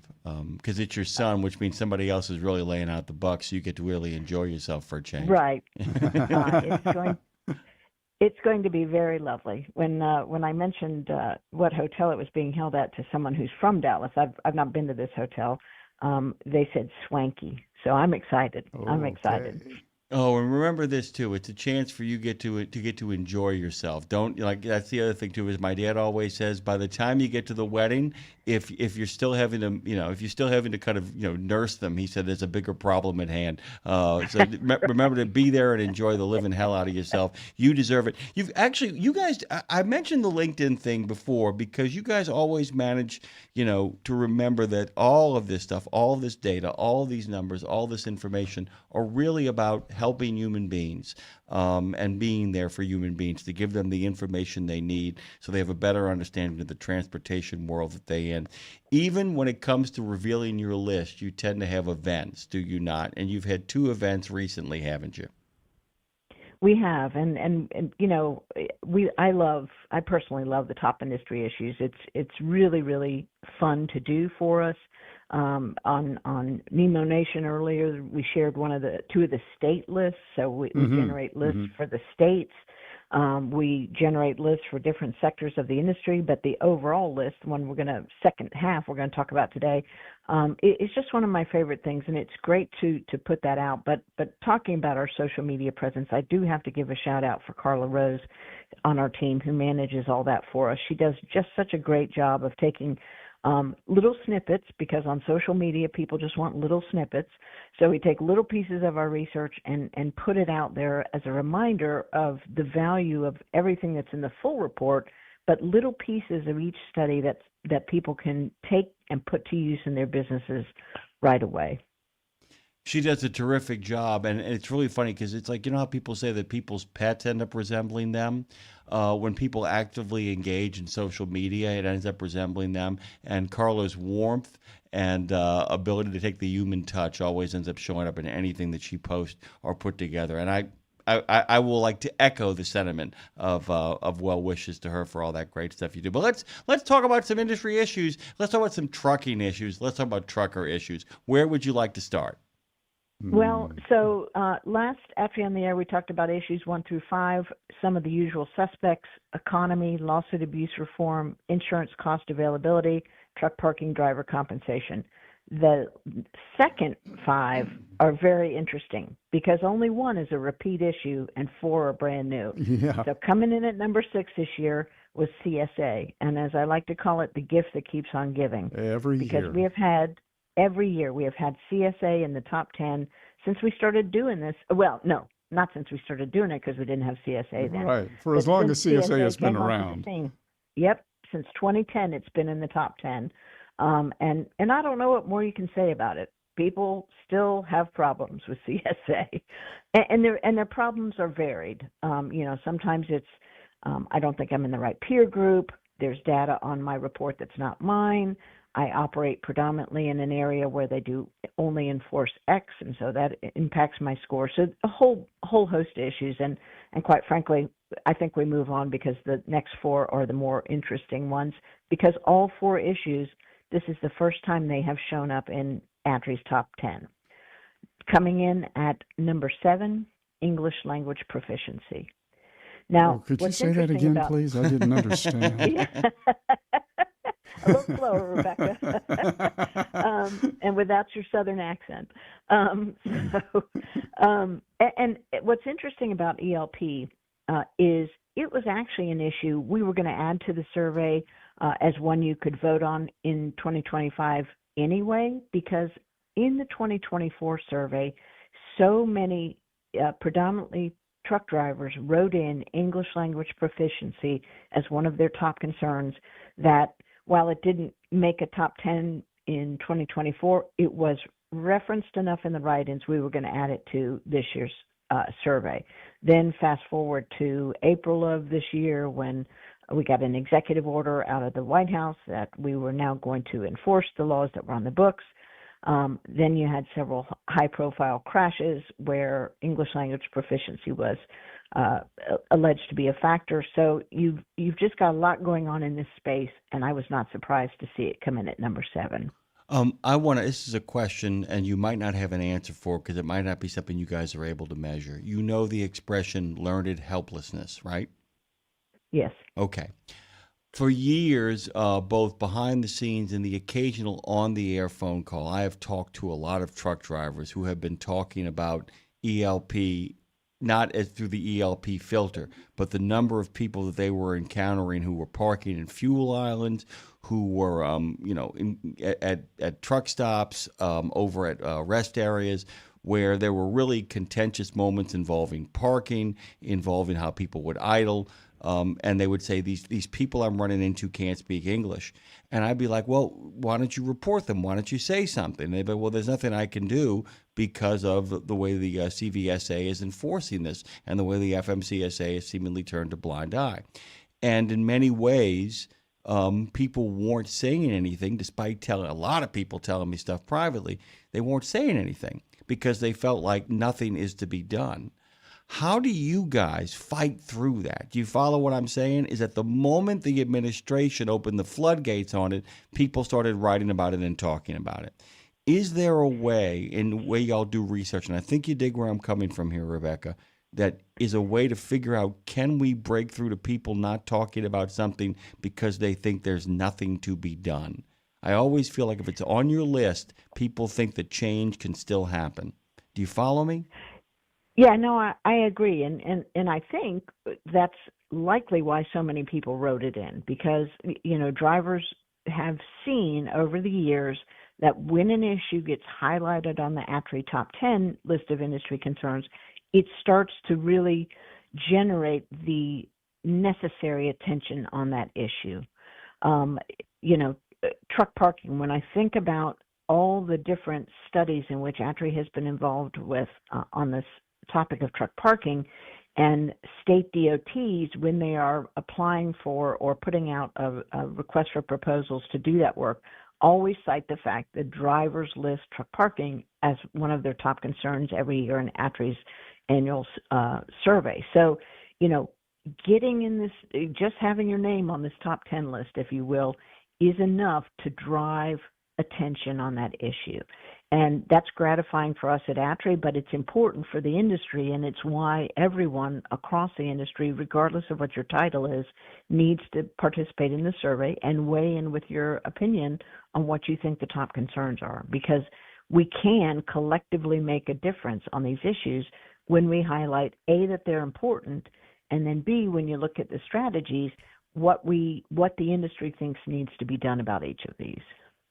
Yeah, and I'm sorry to kind of take you into the weeds on that, but like I said, it's one of the most tough things in regards to, because you guys do. There's a lot of places that of course do flash polling or outrage of the moment. You guys have to really kind of focus and hone in on data, but sometimes it just occurs to me that it's difficult, especially when you have a widespread problem and people have just kind of gotten used to it, and it's like, well, that's just how it's going to be.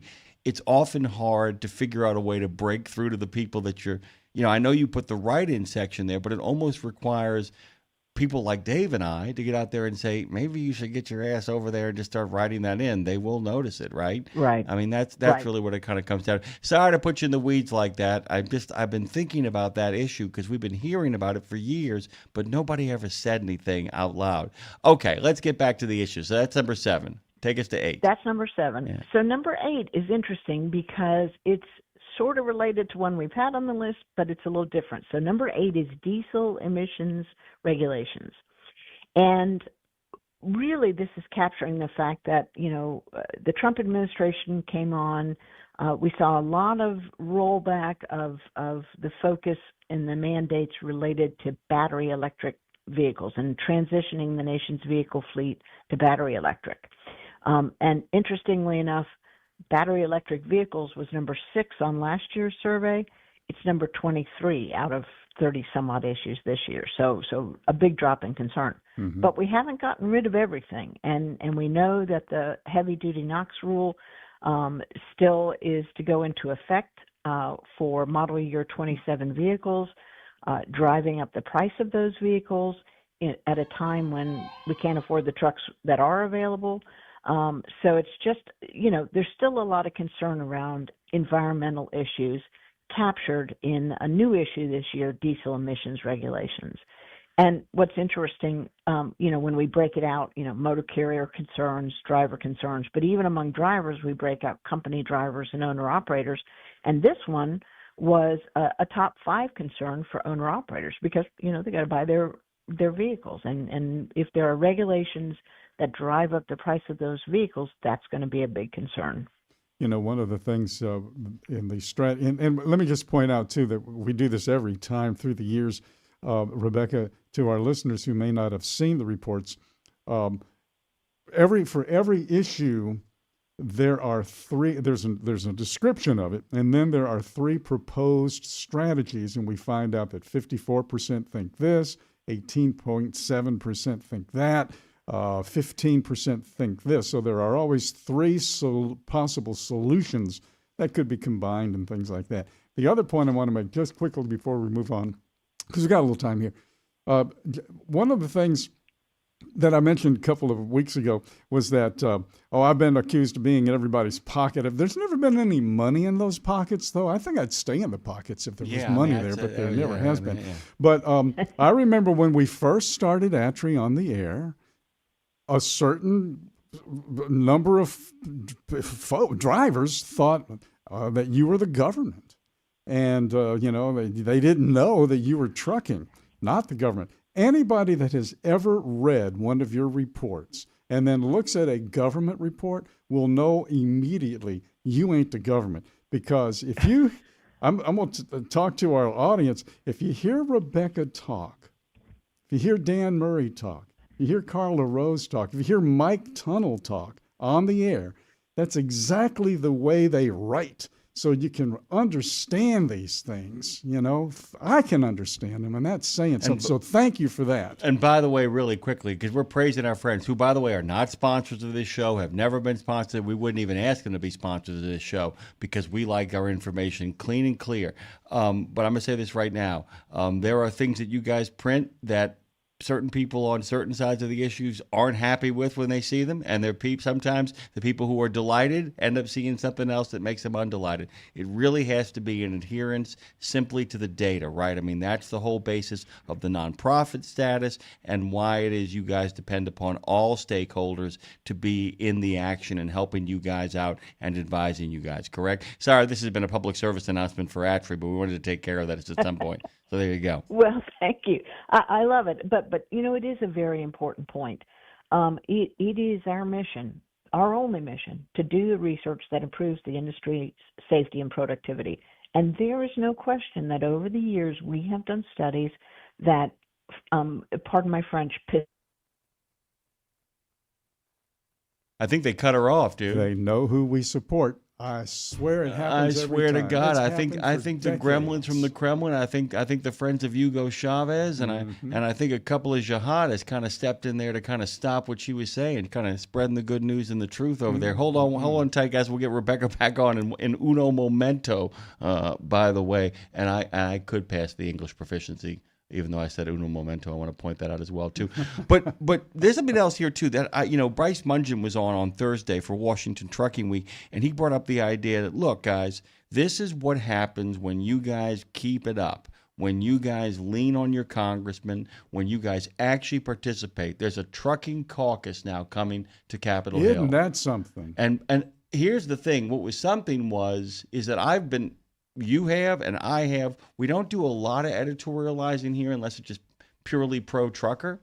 But why that wasn't there years ago is beyond me. Should have been there from It's stunning. It is stunning to me why that doesn't. I mean, it's crazy to me. We lost Rebecca here. We're gonna try to get her back on here in a second. Dre will continue to call just a little bit. Probably adverse weather conditions. I mean, there's this strangeness happening all over the country right now. But she's in Atlanta. I have no idea what's going on in Atlanta. If anybody else does, please give us a shout out. Give us a shout out over on the phone. By the way, Carla Rose, by the way, did step in and write, "Thank you, Jimmy." You're welcome, Carla. I meant every single thing I said. As we try to get our good friend Rebecca back here on the air for ATRI on the air, I just want to point out we got some folks headed your way, including Jane Jazrawi, who is going to be here at the top of the hour for a special edition of Future Was Yesterday. And by the way, they can't keep a good researcher down, and Rebecca is back in the game. Good morning to you. You know that my mother in heaven thought I was going to say a swear word online and cut my phone off. I wish you had, by the way. Well, dag never. That was Eleanor Meyer striking back, I promise. As we would say down here, as Dre and I would say over in Southwest Louisiana, I guarantee. So when we last left off, go on, Rebecca. Where were you before you had your temperature dialed down a little bit? Well, I was just going to say that, we put the research out there. You may or may not like the results, but we are fulfilling our mission, and we're going to always do that. And, Dave, when you earlier said people thought we were the government, what I love about it is I think just because, we go by ATRI, some people call us ATRI, I think anytime people see an acronym, they just assume it's a government agency. And we had a number of times early on in our history of ATRI where people just assumed we were the government putting out these studies. But you're not. And the other thing is too is the fact that, of course, anytime you hear an acronym, the first assumption is government. The second assumption is to kind of connect you to a trucking association in a particular state. The next assumption is to assume you're part of an international brotherhood. The next assumption is that you're part of the acronyms that help people with small businesses. And you want to say we're an acronym because anybody who is an acronym in the trucking industry we actually work with those acronyms. All the acronyms, you are the alphabet soup. You serve every alphabet soup in the situation, and you do it by serving the facts and the data. Okay, so that was We have a debut coming up here, number 9. Number 9. Number 9, driver training standards. And again, a nod to all the drivers out there who have taken ATRI's annual survey. This was another issue that drivers were writing in. We added it to the list of issues. Drivers started voting on it because it was an issue. And it's been on the driver list for a couple of years, but this was the first time that it jumped up into the overall top 10. And it's really driven by what we're seeing a lot in the media now, drivers who are going to, or new entrants who go to these CDL mills, they get a CDL in, 24 hours, and really are not equipped to be safely on the road. And so I applaud the drivers who year after year started by writing it in and then voting for it when it showed up on the survey. And again, enough people became concerned with this issue outside of just the driver population that it came into the top 10 this year. I'm just going to say something because we've been celebrating ATRI here. I'm going to celebrate myself for a second. I hope you guys don't mind. Indulge me for a moment here. I'm also going to celebrate my friend Andy Polikoff. I'm going to celebrate my friend Martin Garci. I'm going to celebrate Dave for allowing me to do this. We have been on a 3-year mission over here to have a thing called Education Station, where every week, Rebecca, we talk about the people who are doing it right, where we vet and look at programs that are actually issuing CDLs under the auspices of the NACFE and the CVTA, who have led this push, and we like to think that we've been at the center of this as well. And it feels like for the first time that part of this is the fact that people have finally linked cultural safety to cultural training. And there seems to be a desire, especially among experienced truck drivers, to really, really want to have some sort of standard where anybody that's coming into the industry has to meet a baseline. That seems to be the push inside of there, doesn't it? It does, and quite frankly, this is one of those, and I don't get to weigh in on what the issues are. The industry tells us what the issues are, but this is one I'm very gratified to see on it. It aligns with research ATRI has underway right now, looking at the ELDT, the rule, and how is it impacting the safety of drivers on the road. So this is a topic that's near and dear to my heart also, and really happy for all the work that you all have done, and CVTA and all the associations who have really been pushing this particular topic because it is very timely and very necessary.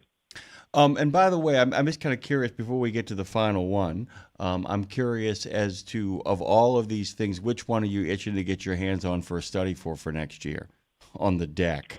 Well, it's interesting because we've started the conversations with our RAC members as we start to think through proposals to bring forth to that group when they meet next March. And a lot of conversations around ELP and non-domiciled CDLs because, again, they're very topical right now. They're in the news a lot. They are admittedly more challenging topics to really get down in the data on. I think if we can continue to move through the analysis on this entry-level driver training study, I think it may yield some additional topics that the RAC may want to consider as well. So I think this one on driver training standards will see some additional work from ATRI in 26 and 27. Do you think there's a little bit of a onion to be peeled back here? I do. Yeah. Okay. I would think so. And one of those onions. Well, let me just say very quickly. We'll talk about this on another time. When it goes back to the English language thing, it undocumented. It's the cabotage piece. Not a lot of people thought cabotage was going to be significantly increased, and it may get nipped because of what's going on out there now. But that whole cabotage thing. Remember when NAFTA was first introduced? Cabotage went rampant. It may see it come back. We're going to be out of time here, so we got to get to number 10. Yeah, we got to get to number 10. Number 10. Okay, number 10, the biggest surprise to Rebecca Brewster this year. I will admit I didn't even know why we were adding this one to the list, but Dan Murray said we need to add it to the list, and there you go, number 10, artificial intelligence in trucking. It's interesting. We have on the list also autonomous trucks, and drivers rank autonomous trucks as a concern, but drivers also rank artificial intelligence and trucking as a concern. And really and truly, I think there's not a person in the industry who hasn't thought to themselves, what does artificial intelligence mean for my job, including trucking researchers? So I think that's what really drove it onto the top 10 list for the first time this year. It's a much longer conversation. And by the way, like Michael Freeze over at Transport Topics, Dave and I fall into that category of feeling like I'm not worried about AI at all. I don't think I'm going to lose my job to AI. I think I'm going to lose my job to somebody who actually uses AI. So I might as well get on top of that. Rebecca, you will never lose your job. We love having you on. It's an absolute blast, and I'm so excited for you and your family with the upcoming wedding, but also for a nice low-key Christmas. We love you. There's nothing you can do about it. Merry Christmas. Thanks, you guys. Wonderful to talk to you. Merry Christmas. Merry Christmas, Rebecca. Big shout out as well to Carla as well. And speaking of friends we love, Jane Jezrawi's coming up with, the future was yesterday. It's going to be very interesting about something I didn't even know existed. She's going to talk about. It exists, and it's worth talking about. We'll leave it to suspense. Suspense! We'll be right back after these messages. Go to truckdown.com. Get out of that ditch. Get back on the road. From the wee small hours of the morning to the crack of dawn, Radio Nemo has been there with you. Whether you've got the overnight or you're the first wheels on the road, Radio Nemo's been where you need us to be. Providing the laughs, giving the facts, playing the tunes, and keeping it rolling. We've been your light in the darkness, your first cup of coffee, and a voice of sanity. Semi-sanity, actually. We're all a little crazy here. Crazy for the men and women who keep this country going and moving and doing. Crazy for trucking, crazy for truckers of all shapes and sizes. Is that a fat joke? Not if we can help it. Because it isn't just about the rules and regs. It isn't just about the day-to-day. It's about your health, your homes, and your hearts. So we wanted to say thank you. Thank you. Thank you. Thank you from everyone at Radio Nemo for sticking with us, standing by us, and keeping the traditions rolling into the future. It's Monday, Monday, Monday, Monday. In a video game, if you get enough experience, you level up. And when you level up, you gain more skill. And with enough skill, you beat the boss and win the game. Sounds a lot like trucking, doesn't it? Except in trucking, you don't beat the boss, you become the boss. And if you want to be the boss, you gotta meet the boss. And that boss? Carrier's Edge boss, Jane Jezrawi. Want your drivers to level up? Carrier's Edge has the training, comprehensive safety, compliance, and best practices on one website. It's a simple subscription with no contract and no commitment. Learn more. Try it out. Level up. CarriersEdge.com. Hey, come on! We're starting the game! All right, I'm coming. Wait for me. CarriersEdge.com. The mission of Wreaths Across America is unwavering, remembering our fallen heroes, honoring those who are currently serving, along with their families, and most importantly, teaching the next generation about the value of freedom. And you can join our mission with a $17 donation that sponsors a fresh Maine Balsam Remembrance Wreath. Each wreath will be laid in honor of a veteran who gave the ultimate sacrifice for our nation. To sponsor your wreath, please visit wreathsacrossamerica.org. That's wreathsacrossamerica.org. Buckle up, because we're merging back into traffic on Radio Nemo's Nemo Nation. Before we actually pivot into the future was yesterday, let me just remind people that you can subscribe to us over on RadioNemo.com.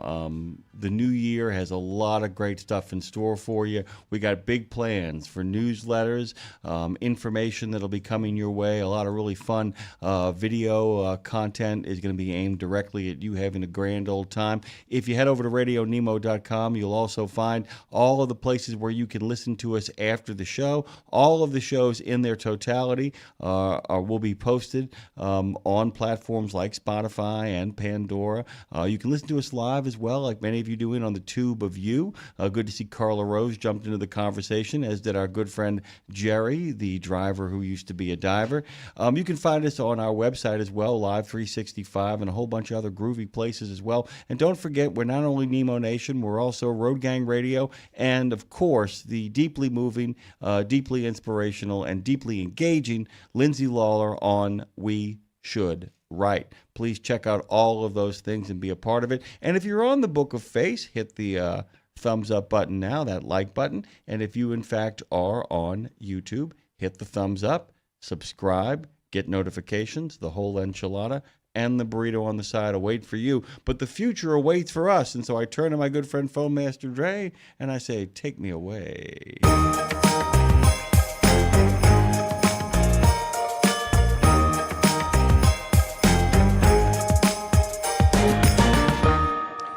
You know, Jane Jazrawi has been with us for some time now, and she is the most forward-thinking person we have in our lineup because she believes in the future, and she believes that if you weren't paying attention, you already missed it. This is The Future Was Yesterday. Go to carriersedge.com. Check out all the offerings they have over there. You can find all their social media stuff over there as well. They do a pretty good job on the social media, letting you know what's going on, and even keeping you up to date on the stuff that we're cooking. Dave, say good morning to Jane. Hey, Jane, good morning. Been looking forward to this conversation because you're going to talk about something I didn't even know existed, girl. I'm telling you, you're always coming up with something I don't know about. Suckification. Yeah. Wow. I didn't know about it either, Dave. It's not for us. Well, you know, that's not even what I'm talking about. What I'm talking about is the prediction markets and Kalshi and predicted and poly market and betting on just anything. I mean, just crazy. Well, it's a big dopamine plunder rate, isn't it, Jane? I mean, it's like, and we were listening to a very thoughtful man this morning. I was playing for Dave and Dre about the crisis among young men, and some of this is absolutely part of the problem as well, too, and a really interesting development. Unpack the whole thing for everybody out there. Jane Jazrawi joins us. Well, okay. So in the the whole future was yesterday thing. What we're really talking about is gambling and how gambling has changed over the years, and it has gone from card games and horse races, like with real horses and everybody sitting at the track and that kind of thing, to now what you can do online, which is basically bet on anything, and how this has kind of exploded. And the one of the owners of these prediction market platforms is basically saying that he wants to have it so that anytime anybody has a disagreement, you can bet on it. Basically, you can have a wager. So it kind of struck me because I had never heard of it before, and I was listening. I told Dave the last time I was on that the way that I learn about tech is through podcasts. Yeah, that's I just exactly kind of what she said. listen to random podcasts, and I heard about this thing about prediction markets, and I've never heard of it before. But it's really, like you said, it's really targeted towards young men. And it can be, and social media really hammers on young men about participating in this, and you can make quick money. This whole quick money thing is really it's a big, it's the way that social media tries to get you involved. And I kind of I didn't get suckered into it. I wanted to try it because I play solitaire like constantly. I used to play solitaire with actual cards. Like I learned from my grandmother who would, deal out patience, and well, I called it patience, but I don't know if you call it that in North America, but solitaire. Mm-hmm. And I've heard it referred to deal as out patience. the cards and as patience. Okay, because she was British, and I just didn't know. Every once in a while, that happens to me. I'm like, oh, what do you call it in North America? Because my family called it something completely different. But anyway, so I learned it, and I like it. And there's like 50 million types of games of solitaire. And I learned a whole bunch of them with actual cards. And when my first computer in the 80s, I started playing solitaire, Klondike solitaire, on the computer. And now you can play it. I play it on my phone all the time. And what you can do is you can actually gamble with solitaire. Like you have to play it as fast as you can, and you can win money by playing it really fast and beating, like, I don't know, either a computer or 50 million other people. And it really sucks you in because it asks you for money. So that you basically buy your way into the game, and you can win like little bits of money, but you don't really win very much. And so technology can really do this so easily. It can suck you in by giving you a little tiny bit of encouragement and that dopamine that you're talking about. But now it's kind of moved beyond where you have to do it in person and you have to actually put some effort into it, to now you can do it by, some clicks on a button. And prediction markets are kind of like the extreme end of what it's come down to. I'm going to go a little galaxy brain thinking here. And, one of the things that really distressed me a couple of years ago, and like I said, I'm not one of these people that has bought into the widespread kind of hue and cry of there's something anti-men in the air. But there are pockets of academia that engage in this from time to time. And one of the things that I heard was, I read something that it got squashed pretty quickly, but for like a year they were telling that a boy's urge for adventure is part of toxic masculinity. That was like absurd and obscene, and some cooler heads prevailed on that one. But I do feel like what that's onto is that there is a toxicity to people wanting adventure without any real risk, and in doing so put themselves in a very risky situation. Do you follow me here, guys? The idea that there is something that a lot of young men in particular can be targeted to, the idea of a high-stakes game, the adventure of it all. But since there isn't any sort of real work to be done here other than just placing a bet, it creates a really kind of toxic environment where somebody is getting the payoff, the kind of dopamine payoff at the end of the game here, while at the same time not having put the genuine labor in to kind of earn the dopamine payoff, which means it has diminishing returns, literally and figuratively as well. And I don't know if that kind of deepens this conversation or brings it to a halt, but there just seems something incredibly predatory about it. And that's kind of, is that your feeling about this? This feels like a predatory attempt to cash into something that could be used a lot more productively in regards to an emotional urge. That's a very deep question. Do you have any thoughts on that, Dave? I think listening to Jim and then having heard what you said and reading your notes, I believe that we may be giving birth to another the Nigerian email scam phenomenon, where it just becomes overwhelming and it's everywhere all at the same time. Yeah, and I'm going to point out a difference while agreeing with you. The Nigerian scam is preying upon people's sense. Well, I mean, there is a sense of adventure that plays in there too. The idea that once again, it's You're like, I'm going to save somebody, and that does play into the adventure there. But whereas that seems to be based off of people's compassion, this seems to be based off of really sharp elbows, that there is something festering underneath. Well, you know what? Yeah. I didn't. No, it's a good point. I didn't equate it, guys. But what I mean, Jane, is that it's going to be as big and as invasive and pervasive as. I think it's worse because it's legalized. Well, there you go. Yeah, and that's the other thing too. That's being challenged, I think. I mean, that's the other thing too. We're talking about all of this stuff. People will then push back, Jane, with the idea of this is a personal responsibility issue, because after all, if it's legal, you have a choice to make and you can choose not to do it, right? I'm just curious, and I'm curious to ask you the expansive question: what kind of impact does this have on trucking? Because I can think of a couple right now, can't you? Yeah, I think so. I mean, it's the whole dopamine chase. There's a lot. What's really interesting is that, everybody does it. Everybody's done it through time. I mean, this is like gambling and the betting and taking risks is not unusual. It's kind of baked into our DNA, our whole, because what happens is you basically put something of your own on the line where there's a risk because you're hoping for that reward. And the problem is that, there's a couple of problems. Is that it's okay when it's harder to do, when you have to make an effort to do it. You have to, and people, learn to count cards, or they're watching slot machine in Vegas and think that they know how it's going to go. And when you're right, when you do get it right and you know how it goes and you can beat it somehow, that gives you a really good feeling. Like that's addictive, and that's what keeps you going.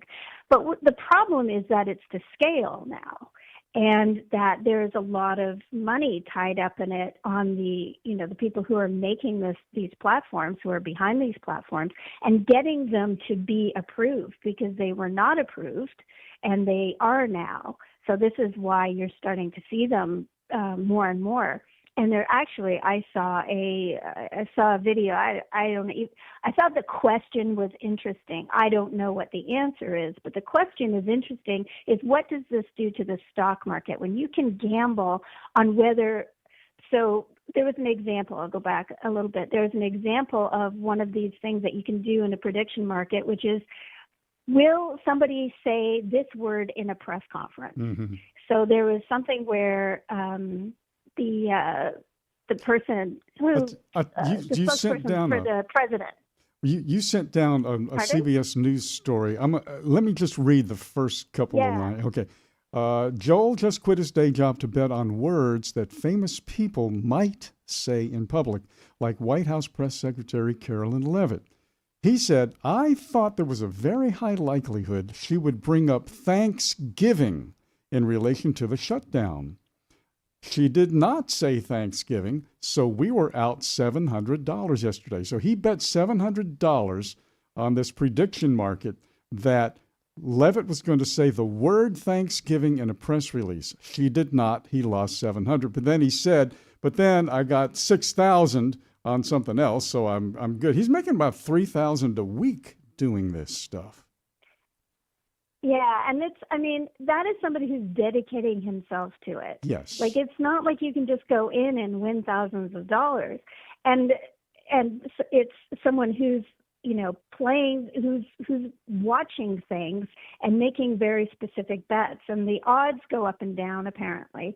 So bringing it back to trucking, I think that this is something that people, the way they're pushing it, to basically an audience of men. Like, I had never, ever seen anything about it at all in any of my social media feeds. It had never crossed, and same with Dave, we never even heard about it. But Jimmy has. Jimmy's a target market. And, and most of the people in trucking are probably the target market too. Because don't forget, all of these tech companies, you are the market. Yeah. So if they're trying to get you to put your money into doing this, which might be fine for some people, but absolutely not fine for others. Is that what you were getting at, Jimmy? Well, and the other thing is, it's exactly it. But here's the punchline with me: they got no shot at me because of all the addictions I've had in my life, and I've had plenty. Guess what? The one I've never had was gambling. Me neither, brother. It is like the absolute one where I look at the situation. I'm a riverboat gambler when it comes to the way I live my life. But in regards to the idea of, losing $150 on a roulette wheel on the single spin of a wheel is horrifying to me. And by the way, guys, I'm not talking about poker. I don't play that either, but that's a sport. When you get to the level when they're 5 or 6 minutes, it's not the same thing we're talking about here. We're talking about a flip of the coin. At the end of the day, what's important to remember too, Jane, is that the moment odds are set, the moment you set odds, everything turns into a flip of the coin at that point, because that's what Vegas bookmakers do. They're actually setting odds to make the situation a coin flip. That's what odds setting is. They're trying to reduce it to an if this or that sort of betting situation so they always win, and that's such a big thing too. But the problem with this, the two things about trucking here that I want to bring up is that, number one, we're talking about a lot of men and some women who sit for long periods of time in the cab, many of them not knowing what to do to themselves. And the thought to me that we have friends out there who may end up losing money on a run because the money they made on the run gets offset by the losses they took while they're online is horrifying to me. It's terrifying. And at what point do the markets that affect trucking become betting markets as well too? And does it, in fact, like a professional football game, all right, This is the big, I'll give you an example of the nightmare scenario for the NFL. Let's say that I am a 5-point favorite over another team. Let's go to college where I'm a 15 or 20-point favorite, and I'm up 20 points in the fourth quarter. And I know letting somebody just walk in the end zone at the end of the game and it won't affect the outcome can make me or my partners or my family a lot of money. What if I do it? And if people can bet on anything, then it becomes a matter of, can I bet on certain markets making their numbers at the end of the day? And do people manipulate those markets and affect the supply chain of the United States? I mean, it's possible, right? Absolutely. I think it's already happening. I don't think that's a stretch of the imagination at all. I think things are definitely being manipulated because apparently, people make a lot of money doing it. Insider trading exists, and it used to be just kind of a stock market thing, but now it's an everything thing. So what happens is that people, when you start gambling, or when you start doing something like this for fun, it's one thing. If you just kind of go to Vegas and play some slots and then go off and see a show and go home, that's it. It's the people who that's price of who are admission thinking, gambling. Okay, Yeah. And then, but when you get into it, you start thinking about how you can rig it, or how it can be rigged, or how can I make this a sure thing? And that's when you start getting into issues, when you're either doing something that's illegal or doing something that's kind of dumb because it's never going to work. So it's always that sure thing. And when the economy is low, I think now people are more likely to want to get sucked into a sure thing. And this is just a really accessible thing now. And it's dangerous, but then gambling has been dangerous for since the decades. Paleolithic And era, it's not like it's illegal. as you pointed out. Yeah, exactly. Well, people have been gambling, yes, forever. It's in our blood. We love it. It as a human race, it's not going anywhere because people just can't stop doing it. At the crucifixion, what did those guys do? They gambled. They were betting lots, yeah. Yeah, they were betting. They were betting lots. And it's been with us since time immemorial. That is an ongoing thing as well. Go ahead, Dave. So what we have created here, and it's created. We have to either let it live or kill it. We have created an artificial world in which many people now are actually living. We have artificial intelligence, but it's not the only thing that's artificial. I'm looking at a computer screen here. Everything is artificial. We can live in this artificial world and make artificial money, in a sense, by doing artificial things like gambling on whether or not a girl is going to say the word Thanksgiving in a press release. I mean, it's pretty scary. Oh, yeah. I don't know. And what about people? Are people becoming artificialized? The gender thing that's going on. Transgenderism and all of that kind of stuff. Humans aren't evidently, we aren't satisfied in being who we are and what we are anymore. We have to artificialize our existence. I don't know about that. I think that I look at kind of the level of mental health that's happening definitely in North America. I'm not so sure about around the world, but I think it's kind of the same, where people's mental health is much lower than it used to be, when I was a kid. Or it seems that more people are suffering from different mental health issues. And definitely when you're lonely and you're this is an issue with trucking, just because drivers are on their own, they're lonely, there's a real issue with that, particularly with drivers, but kind of a lot across the board. And what's happening is as technology sort of shows up, it's kind of pushing everybody into not being outside. And it's kind of, I know people have heard this before, but getting outside going and hitting nature really, really makes a difference to your mental health. But society is kind of pressuring everyone to go outside, look at screens. Screens are very addictive as well. So when you put addictive things into the screens and make it even more addictive, people just aren't looking up from their phones anymore.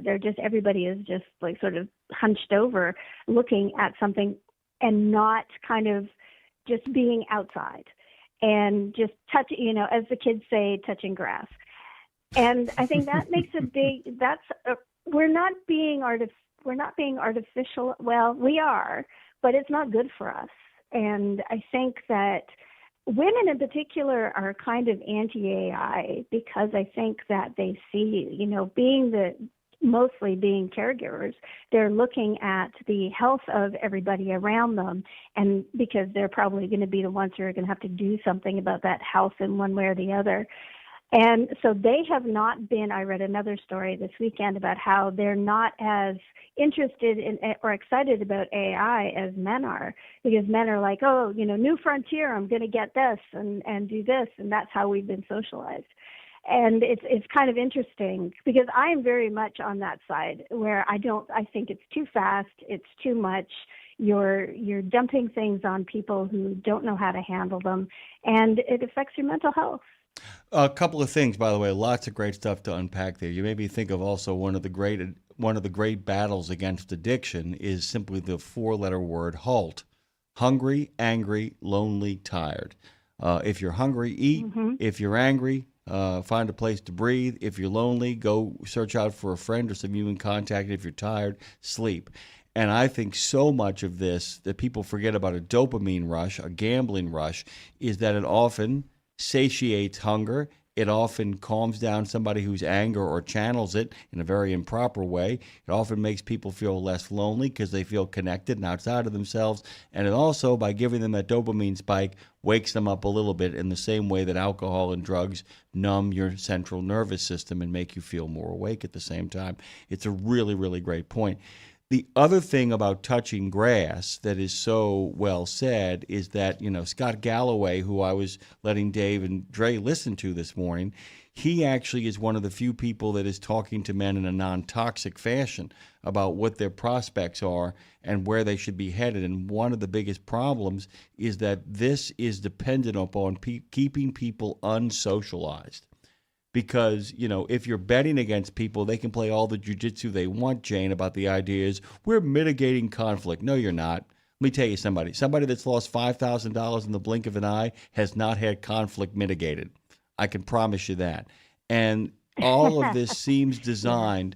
All of it seems designed. Well, it's not designed. It depends, for the design to work, it depends upon social isolation. It depends on people not touching grass. It is designed to keep people away from other human beings. And that is the real kind of counterbalance to both AI, ChatGPT, and online gamble on everything, including the number of angels on the head of a needle. I mean, that in many ways. Go ahead. On that point, I think it's interesting that they do want you to socialize, but they want you to socialize on social platforms. So, go to Facebook and go into this group that is going to talk about this particular gambling site, or go on Twitter and follow this particular site. And so it's artificial social contact. So you feel like you do have social contact, but you're not. You're just, basically swapping sentences with someone without actually getting to know them face to face. And that's the artificial world I'm talking about right there. Yeah, that I am. But what I'm trying to do, like in any time that I'm talking to people or through Best Fleets, is like, don't add to that. You're not going to help anything by adding to it. If you introduce AI to talk to your drivers, that's not going to help anything. It's, in the long run, I don't know how you're going to save money doing that, but if you think you can, but in the long run, it's actually going to cost you money, because people are going to, it's going to affect people's behavior, how they socialize. It's already affected how people socialize. So it's, I think there's going to be a backlash where people are going to say, no, I don't want an artificial world, and just basically stop. By the way, I got a hell of a marketing campaign for anybody that wants it ultimately, maybe not this year or next, but in a couple of years. We talk to you. Humans talking to humans. And that can become a blanket statement for any company looking to recruit better drivers. If you're looking for respect from human beings and not assurance from an AI, we're the best fleet to drive for. That may become a rallying cry years from now. By the way, on a completely other note, because it's Jane and she's here, speaking about the future was yesterday. Did you guys hear about Disney Plus and Hulu and how they're celebrating the 35th anniversary of Home Alone? No.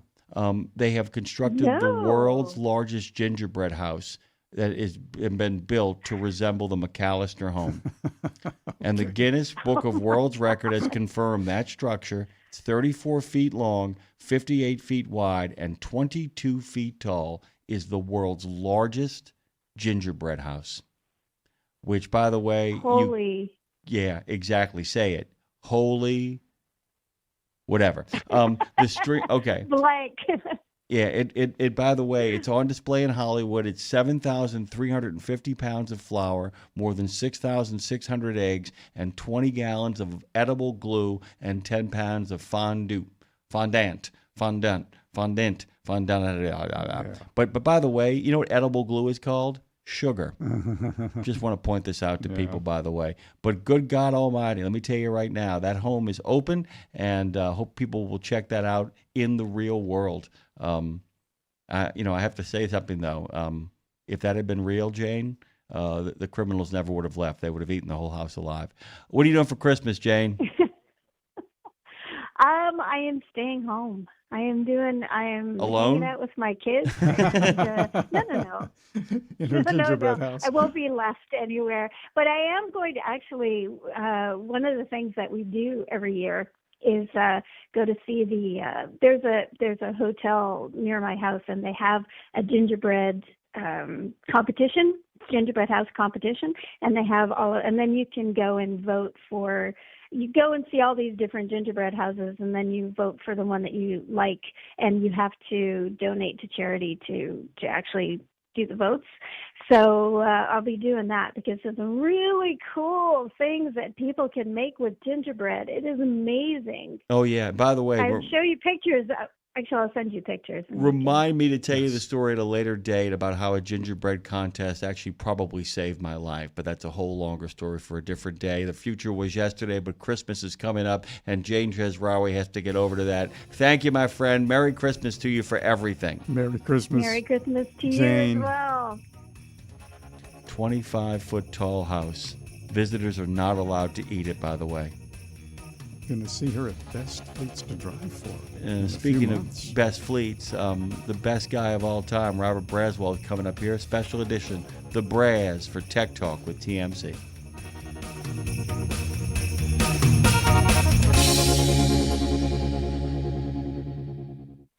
Are you ready for a hearty Christmas meal without the hassle of cooking? Well, step inside Country Pride and Iron Skillet restaurants where they're serving up your holiday favorites. For just $16.99, you can choose an entree from smothered turkey, chicken parmesan country fried steak, and each entree includes your choice of beverage and dessert. Come in on Christmas Day for a jolly celebration that'll fill your belly and lift your spirits. Here's to a happy holiday season.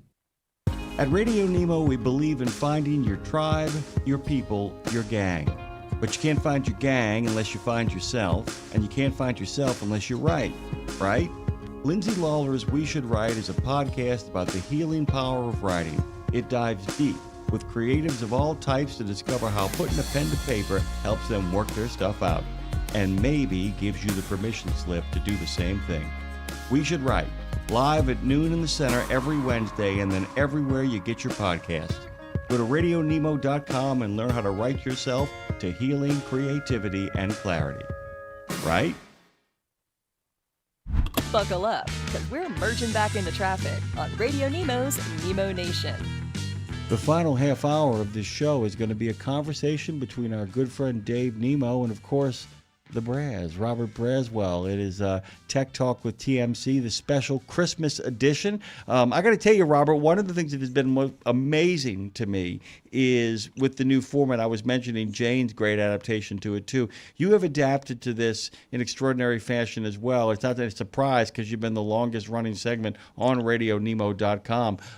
It's been going on and on and on. You have made programming shifts. You have made shifts in regards to how you do the segment. It has always been able to improvise, adapt, and overcome, even when Christmas is in the way. Good morning to you, my friend. How you doing? Oh, I'm doing well, Jimmy Mack. Great to be back here for Tech Talk with TMC, even though it's a different day on Nemo Nation. Oh, yeah. And thanks for doing that, because it normally would have been on Christmas Eve, and we wouldn't do that to you. Yeah, we're not doing that this year. And 615-292-6366 is the number you should call if you want to talk with either Dave or Robert. There's a lot to dig into this morning, Dave. I'm going to turn it over to you and let you guys have the conversation. It's been a long time coming, as a matter of fact, getting the band back together with Dave and Robert. I'll turn it over to you, my friend. Thank you, Jimmy Mack. Hey, Robert, good morning. Yeah, this is like old times. And I remember a long time ago when Peggy brought up the tire myths, and are 21 of them. And so this is all legal now. So we're going to kind of run the numbers here. Do you want to just go in order, or do you want to pick out the ones you really like the most? No, let's go ahead and do them in order. Okay. I like them all. Okay. Well, myth numero uno. Buying cheap tires is the most important thing you can do to reduce tire operating costs. Yeah, well, that's good for about 30 minutes, isn't it? Yeah, that certainly is a myth. You know, the number one thing you can do to reduce tire operating costs is not, buying cheap tires. It's maintaining proper tire inflation pressure. And, underinflation increases the flexing of the tire and causes heat buildup, particularly on radial tires, and that deteriorates the tire itself. Those steel cords in that radial sidewall, they'll fatigue and they'll break. And that's a direct consequence from having the tires underinflated or, overloaded. You definitely have to make sure you inflate the tires for the load being carried, with a little bit of a safety margin, of course. Now, overinflated tires, they're a little bit more vulnerable to tread surface cutting and impact breaks and punctures and shock damage. Changes in inflation pressure can also affect that tire's footprint, which is the area that contacts the road. And these changes can create irregular tread wear and, also affect tire traction and handling. So mismatched inflation pressures and duals will also cause irregular wear. But ultimately, underinflation is going to increase rolling resistance, increase fuel consumption, and, of course, degrade the tire casing. And, of course, if you're retreading, that's not something you want to do. You want to get as many retreads out of that tire casing as possible. And the best way to do that is to take care of your inflation pressures. So, yeah, definitely a myth. Buying cheap tires is the most important thing you can do to reduce tire costs? No, I don't think so. Yeah, and they won't retread a tire whose sidewalls have been flexed to the point of damage and things. So that's expensive when you can't count on the retread. We're going to keep moving though, because we got 10 of them. We're going to get them all in here, but we won't rush through. Let's get all the old tire thumper. Thumping a tire can tell me if the tire has the proper pressure or not. You know, Robert, when I first started in trucking radio, and that was back in 1972, man, that was like the only thing guys would do. I mean, that was it. Yeah, and that probably should be the number one myth, quite frankly, because it seems to be a pervasive myth. And it's amazing. I've seen images where, a fleet would actually set up 10 tires in a row, and they would have them inflated in 10 psi increments from 0 all the way up to 100. And then you would take your billy club like you're playing a tire xylophone or something like that. And you're supposed to go there and hit it and try to discern the sound or the timbre or whatever you want to call it out of the tire. So you get a feel for what, thumping it at 50 PSI actually sounds and feels like. That's nonsense. It doesn't do anything. All you can do with a stick is tell if it's absolutely flat or not. And you can probably look at it and tell. That really doesn't tell you anything at all. And if it is flat, the tire's going to wobble on the wheel anyway. It's got 5 psi or more. It's just going to respond with a thump. And so those thumps are all going to pretty much sound the same. And due to the various different ways that you can actually construct a tire, the thump's even going to sound differently from tire to tire. So if you've got a particular brand X, it's going to sound different than the brand Y, even if it's got the same amount of air in the tire. And there's been numerous tests out there to prove that, your shoe, your stick, whatever you've got, baseball bat, ball peen hammer, none of that stuff's going to accurately tell you what the inflation pressure is in a tire. Only a calibrated inflation pressure gauge is going to do that.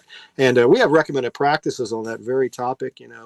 It's actually one of the things we usually mention. I should do that now during this part of the segment, that the recommended practices that we're going to talk about with these myths, they reflect the consensus of our members, and we offer them as recommendations only. You got to determine for yourself if they're safe and appropriate for operation.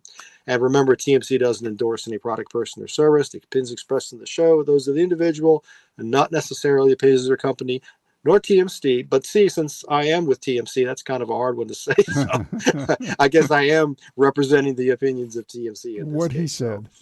Yeah. So Robert, this is embarrassing because I got that email from you earlier last week, and I thought, oh man, I'm going to get that disclaimer and get it ready to go, and I forgot it this morning, so I should have done that. So sorry about that. Don't feel bad. I didn't remember it either, so it's okay.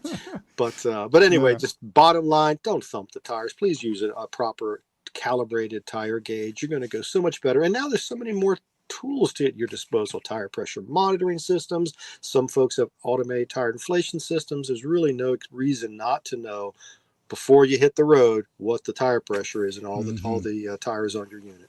Well, it's interesting, the old adage about real estate, location, location, location. And, of course, I learned early on talking to you guys on Tech Talk all these many years, when it comes to tires, it's inflation, inflation, inflation. So number 1 and number 2 were all about inflation, and myth number 3 is about inflation. Overinflating tires. This is the myth. Overinflating tires will allow you to carry your heavier loads without reducing speed. So, it's partially true in the sense that if you overinflate the tire, you in theory should be able to carry a little bit heavier load. But it's the second part of that phrase and the myth that you mentioned that's becomes problematic. So overinflating tires do not allow you to carry heavier loads without reducing speeds. Tires are designed to run at a specific inflation pressure, and overinflating that tire will reduce the tire's footprint. When it does that, it's going to place more weight on the center line in the middle of the tire. And not only is that going to reduce the tire's service life, but it's also going to compromise the tire's traction, your stability, and its safety, because good traction is only possible when the entire footprint of the tire is used. So don't think you can overinflate the tires to carry a heavier load without reducing your speed a little bit. And in braking situations, it's not going to help you very much there either, in terms of saving those tires or even maybe stopping. Yeah, absolutely. You're right about that. And again, everything's tied together. So myth 4 pretty much ties into myth number 3. And the myth is tires are not affected by speed. Well, that's definitely not true. Tires are negatively impacted by higher speeds. So as speeds increase, the faster you go, the load carrying capacity of many tires will actually decrease. And, tires that were able to carry a given load below 65 miles an hour may require a little additional inflation pressure and or a reduced operating capacity when you're going at a higher speed. Reduced tire life can result from higher speed operation as well. So, definitely consider speed when you're speccing your tires, and be aware of this factor should you find that tire failures are increasing along with vehicle speed. Particularly in the hot summer, we hear this issue about, what if I'm doing 75, 85 in the middle of West Texas, right? And, you got to be careful, because you have to make sure that it'll tell you, the side of the tire will tell you what the operating range is for that particular tire. Some of them are actually speed rated at 55 in certain applications. Others typically are usually designed for 75 miles an hour, but of course, there's always a little bit of safety factor there. But if you're doing faster than that in the middle of nowhere, out in the west, southwest, got to be careful, especially when the weather gets hot. That tire don't care where you're driving fast, just that you are driving too fast. There you go. Yeah. Okay, moving halfway up the ladder here, myth number 5. And this one really begs some explanation, doesn't it? Deeper tread depth guarantees better tread wear. In other words, more is better. Yeah, it's kind of counterintuitive, isn't it? You think yeah. the more 30 seconds you have when you purchase the tire and you put it into service, the longer it's going to stay in service. But actually, that's not true. The reality is that if you've got too much tread depth for the application intended, that's going to maybe cause the tread lugs to press and squirm, and that's going to lead to premature removal because of fast and uneven wear. So, for every truck or application or load carried requirement, there is a specific tread design and depth that will provide the optimum tire life and the lowest cost per mile. So, strangely enough, more is not always better. Yeah. And again, that's really, even though you know it and you've explained it, you still kind of want to picture it as, the more the better, more better. Number 6. Higher load range tires are more durable than lower load range. Well, it's hard for me to read. Higher load range tires are more durable than lower load range tires. Well, it's true that higher load range tires can hold more inflation pressure than a lower range tire. And it's true that it can carry more load at these higher pressures. But that doesn't mean they're more durable.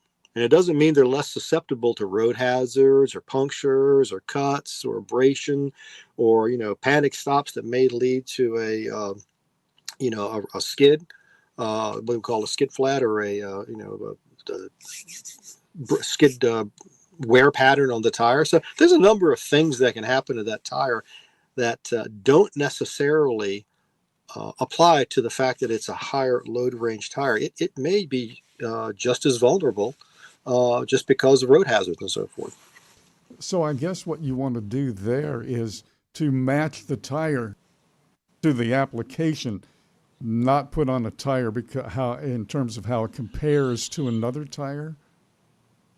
Does that make sense? Yeah, that's a good point. Yes, absolutely. You want to make sure that tire is well suited for the application intended. This is kind of the same thing with batteries. We talk about cold cranking amps. More cold cranking amps has got to be better, right? Well, not necessarily. You might damage your alternator or burn up your starter. You don't necessarily want to just go with more because the vehicle is designed for a particular range. And it's really smart to keep it within that range because you don't know what you're going to be doing if you go outside of that. So, yeah, it's very similar. Mm-hmm. Yeah. Number 7. Hard rubber tires wear better than soft rubber tires. I'm not exactly sure what that means. Well, it's true. Compounding makes a lot of difference. And when you're purchasing your tires, you want to make sure you get a tire that has excellent compounding for the characteristics for wear and so forth. They're going to be good, but that doesn't necessarily mean it's hard or soft.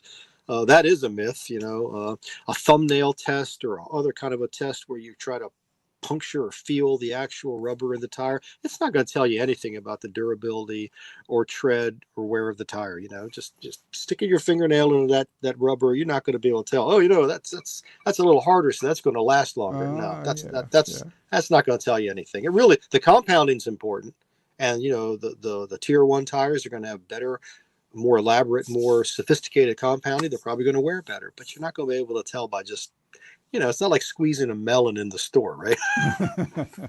Yeah, for sure. The next myth, number 8, to me, just from listening to you guys on Tech Talk through the years talking to drivers, this probably ruins more tires than anything. The myth is trailer alignment has little or no effect on vehicle fuel economy. Yeah, it's not always the power unit that costs you fuel economy. It can be the trailer, and you're absolutely right. Trailer alignment can have an effect on vehicle fuel economy. And the reason is, dog tracking. We've all heard of dog tracking. That's when the trailer axles are out of parallel and they're kind of letting the trailer go sideways as you're pulling it down the road.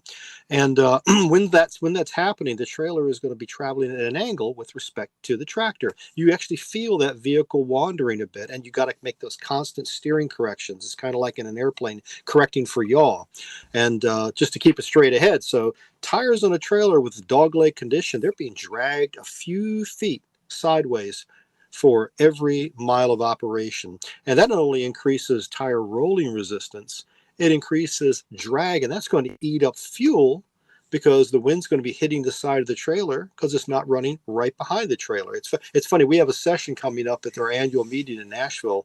It's all about trailer alignment, and we call it because sideways is not a direction. so that's, you really got to be careful about that parallelism. You want that axle to be parallel, perpendicular, right? Perfectly parallel to the tractor it's being followed. And of course, you can't always do that because it's not your trailer you're pulling. But if you're wondering why you're losing 1% or 2% on fuel economy, it could be in a particular run because of that dog legging. Mm-hmm. And you're ruining the tires. And the tires that are in that situation, those are, you can kind of, isn't it true that if you got a tire that's acting up on one axle, you can move it, turn it around, move it, and kind of get some more wear out of it. But after they've been ruined by dog tracking, that they're pretty much impossible to fix, so to speak. So rotating tires can help as long as you catch them in time. But there's always that point of no return. You got to be careful. And tires are really expensive. They tend to go die on trailers, but you want to get the maximum service life you possibly can, right? They're just too expensive to do anything else with. Number 9, setting the toe is all that is really required to properly align a truck or tractor. Boy, there's so many different things that go into proper alignment. That's why we call it total vehicle alignment. Now, it is true, incorrect toe settings generally have the greatest effect on truck tire wear. And fortunately, these conditions are among the easiest to correct. But there are so many other things that can really mess with your day when it comes to alignment.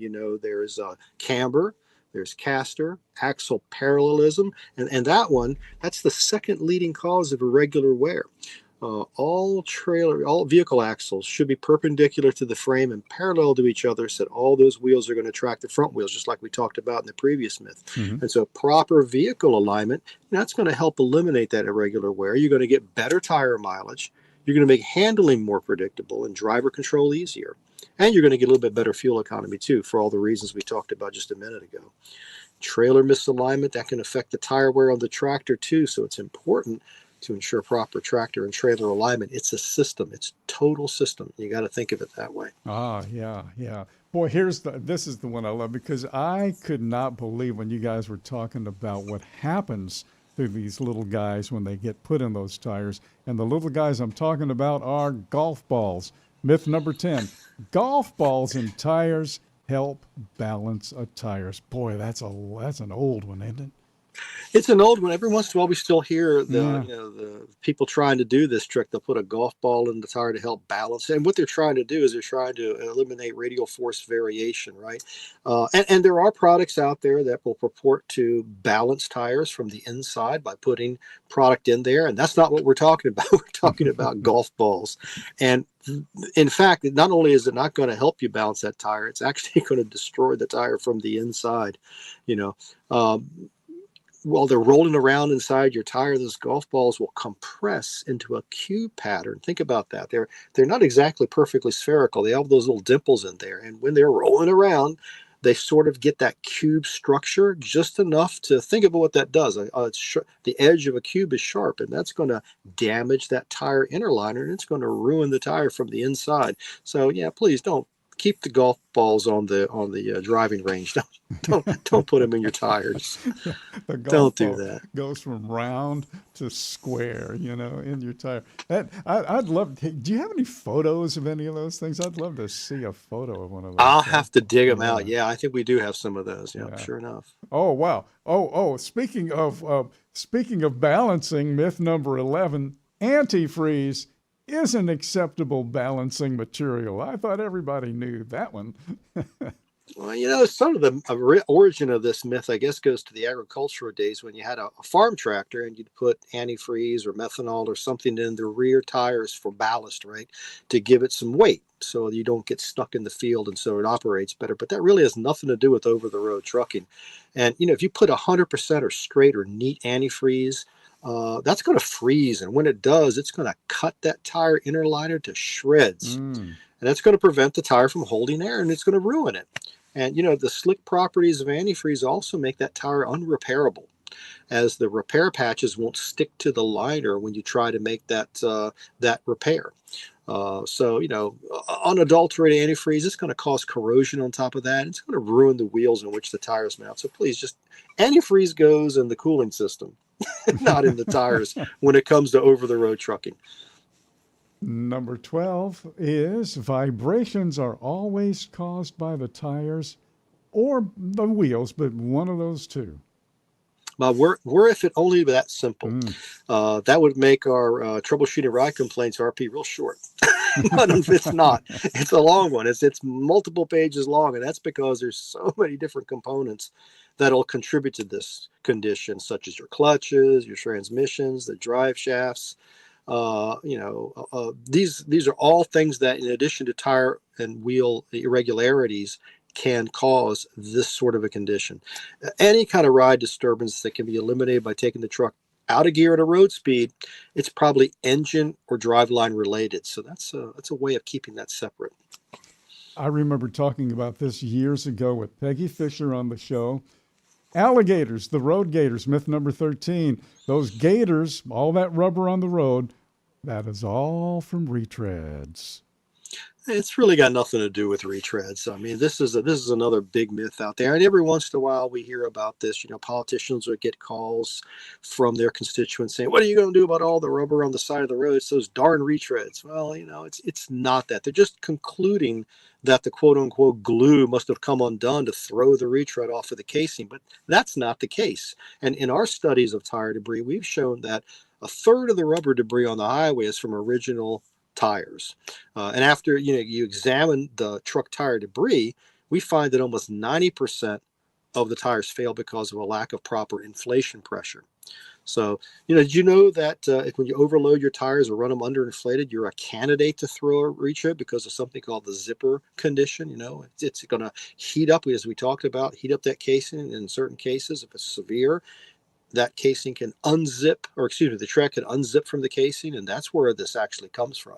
There's a quick little test to see if you're looking at that scrap of tire on the side of the road. If you see wire coming out of the piece of scrap, you can tell that was a zipper condition or something other than the fact that it was a retread failure from, the process of retreading the tire. If it doesn't have any wire in there, there's a chance that it could have been from a retread, but you're going to find it's pretty rare on the side of the road when you see these. It's really more a matter of operation. So the good news is it's not retreads, and the bad news is it's all tires. Mm-hmm. Yeah, for sure.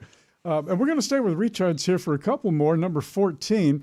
I had never heard this one before. I don't think is this fairly new on the list? I'm not familiar with this myth. You have to put less air in retreaded tires than new tires.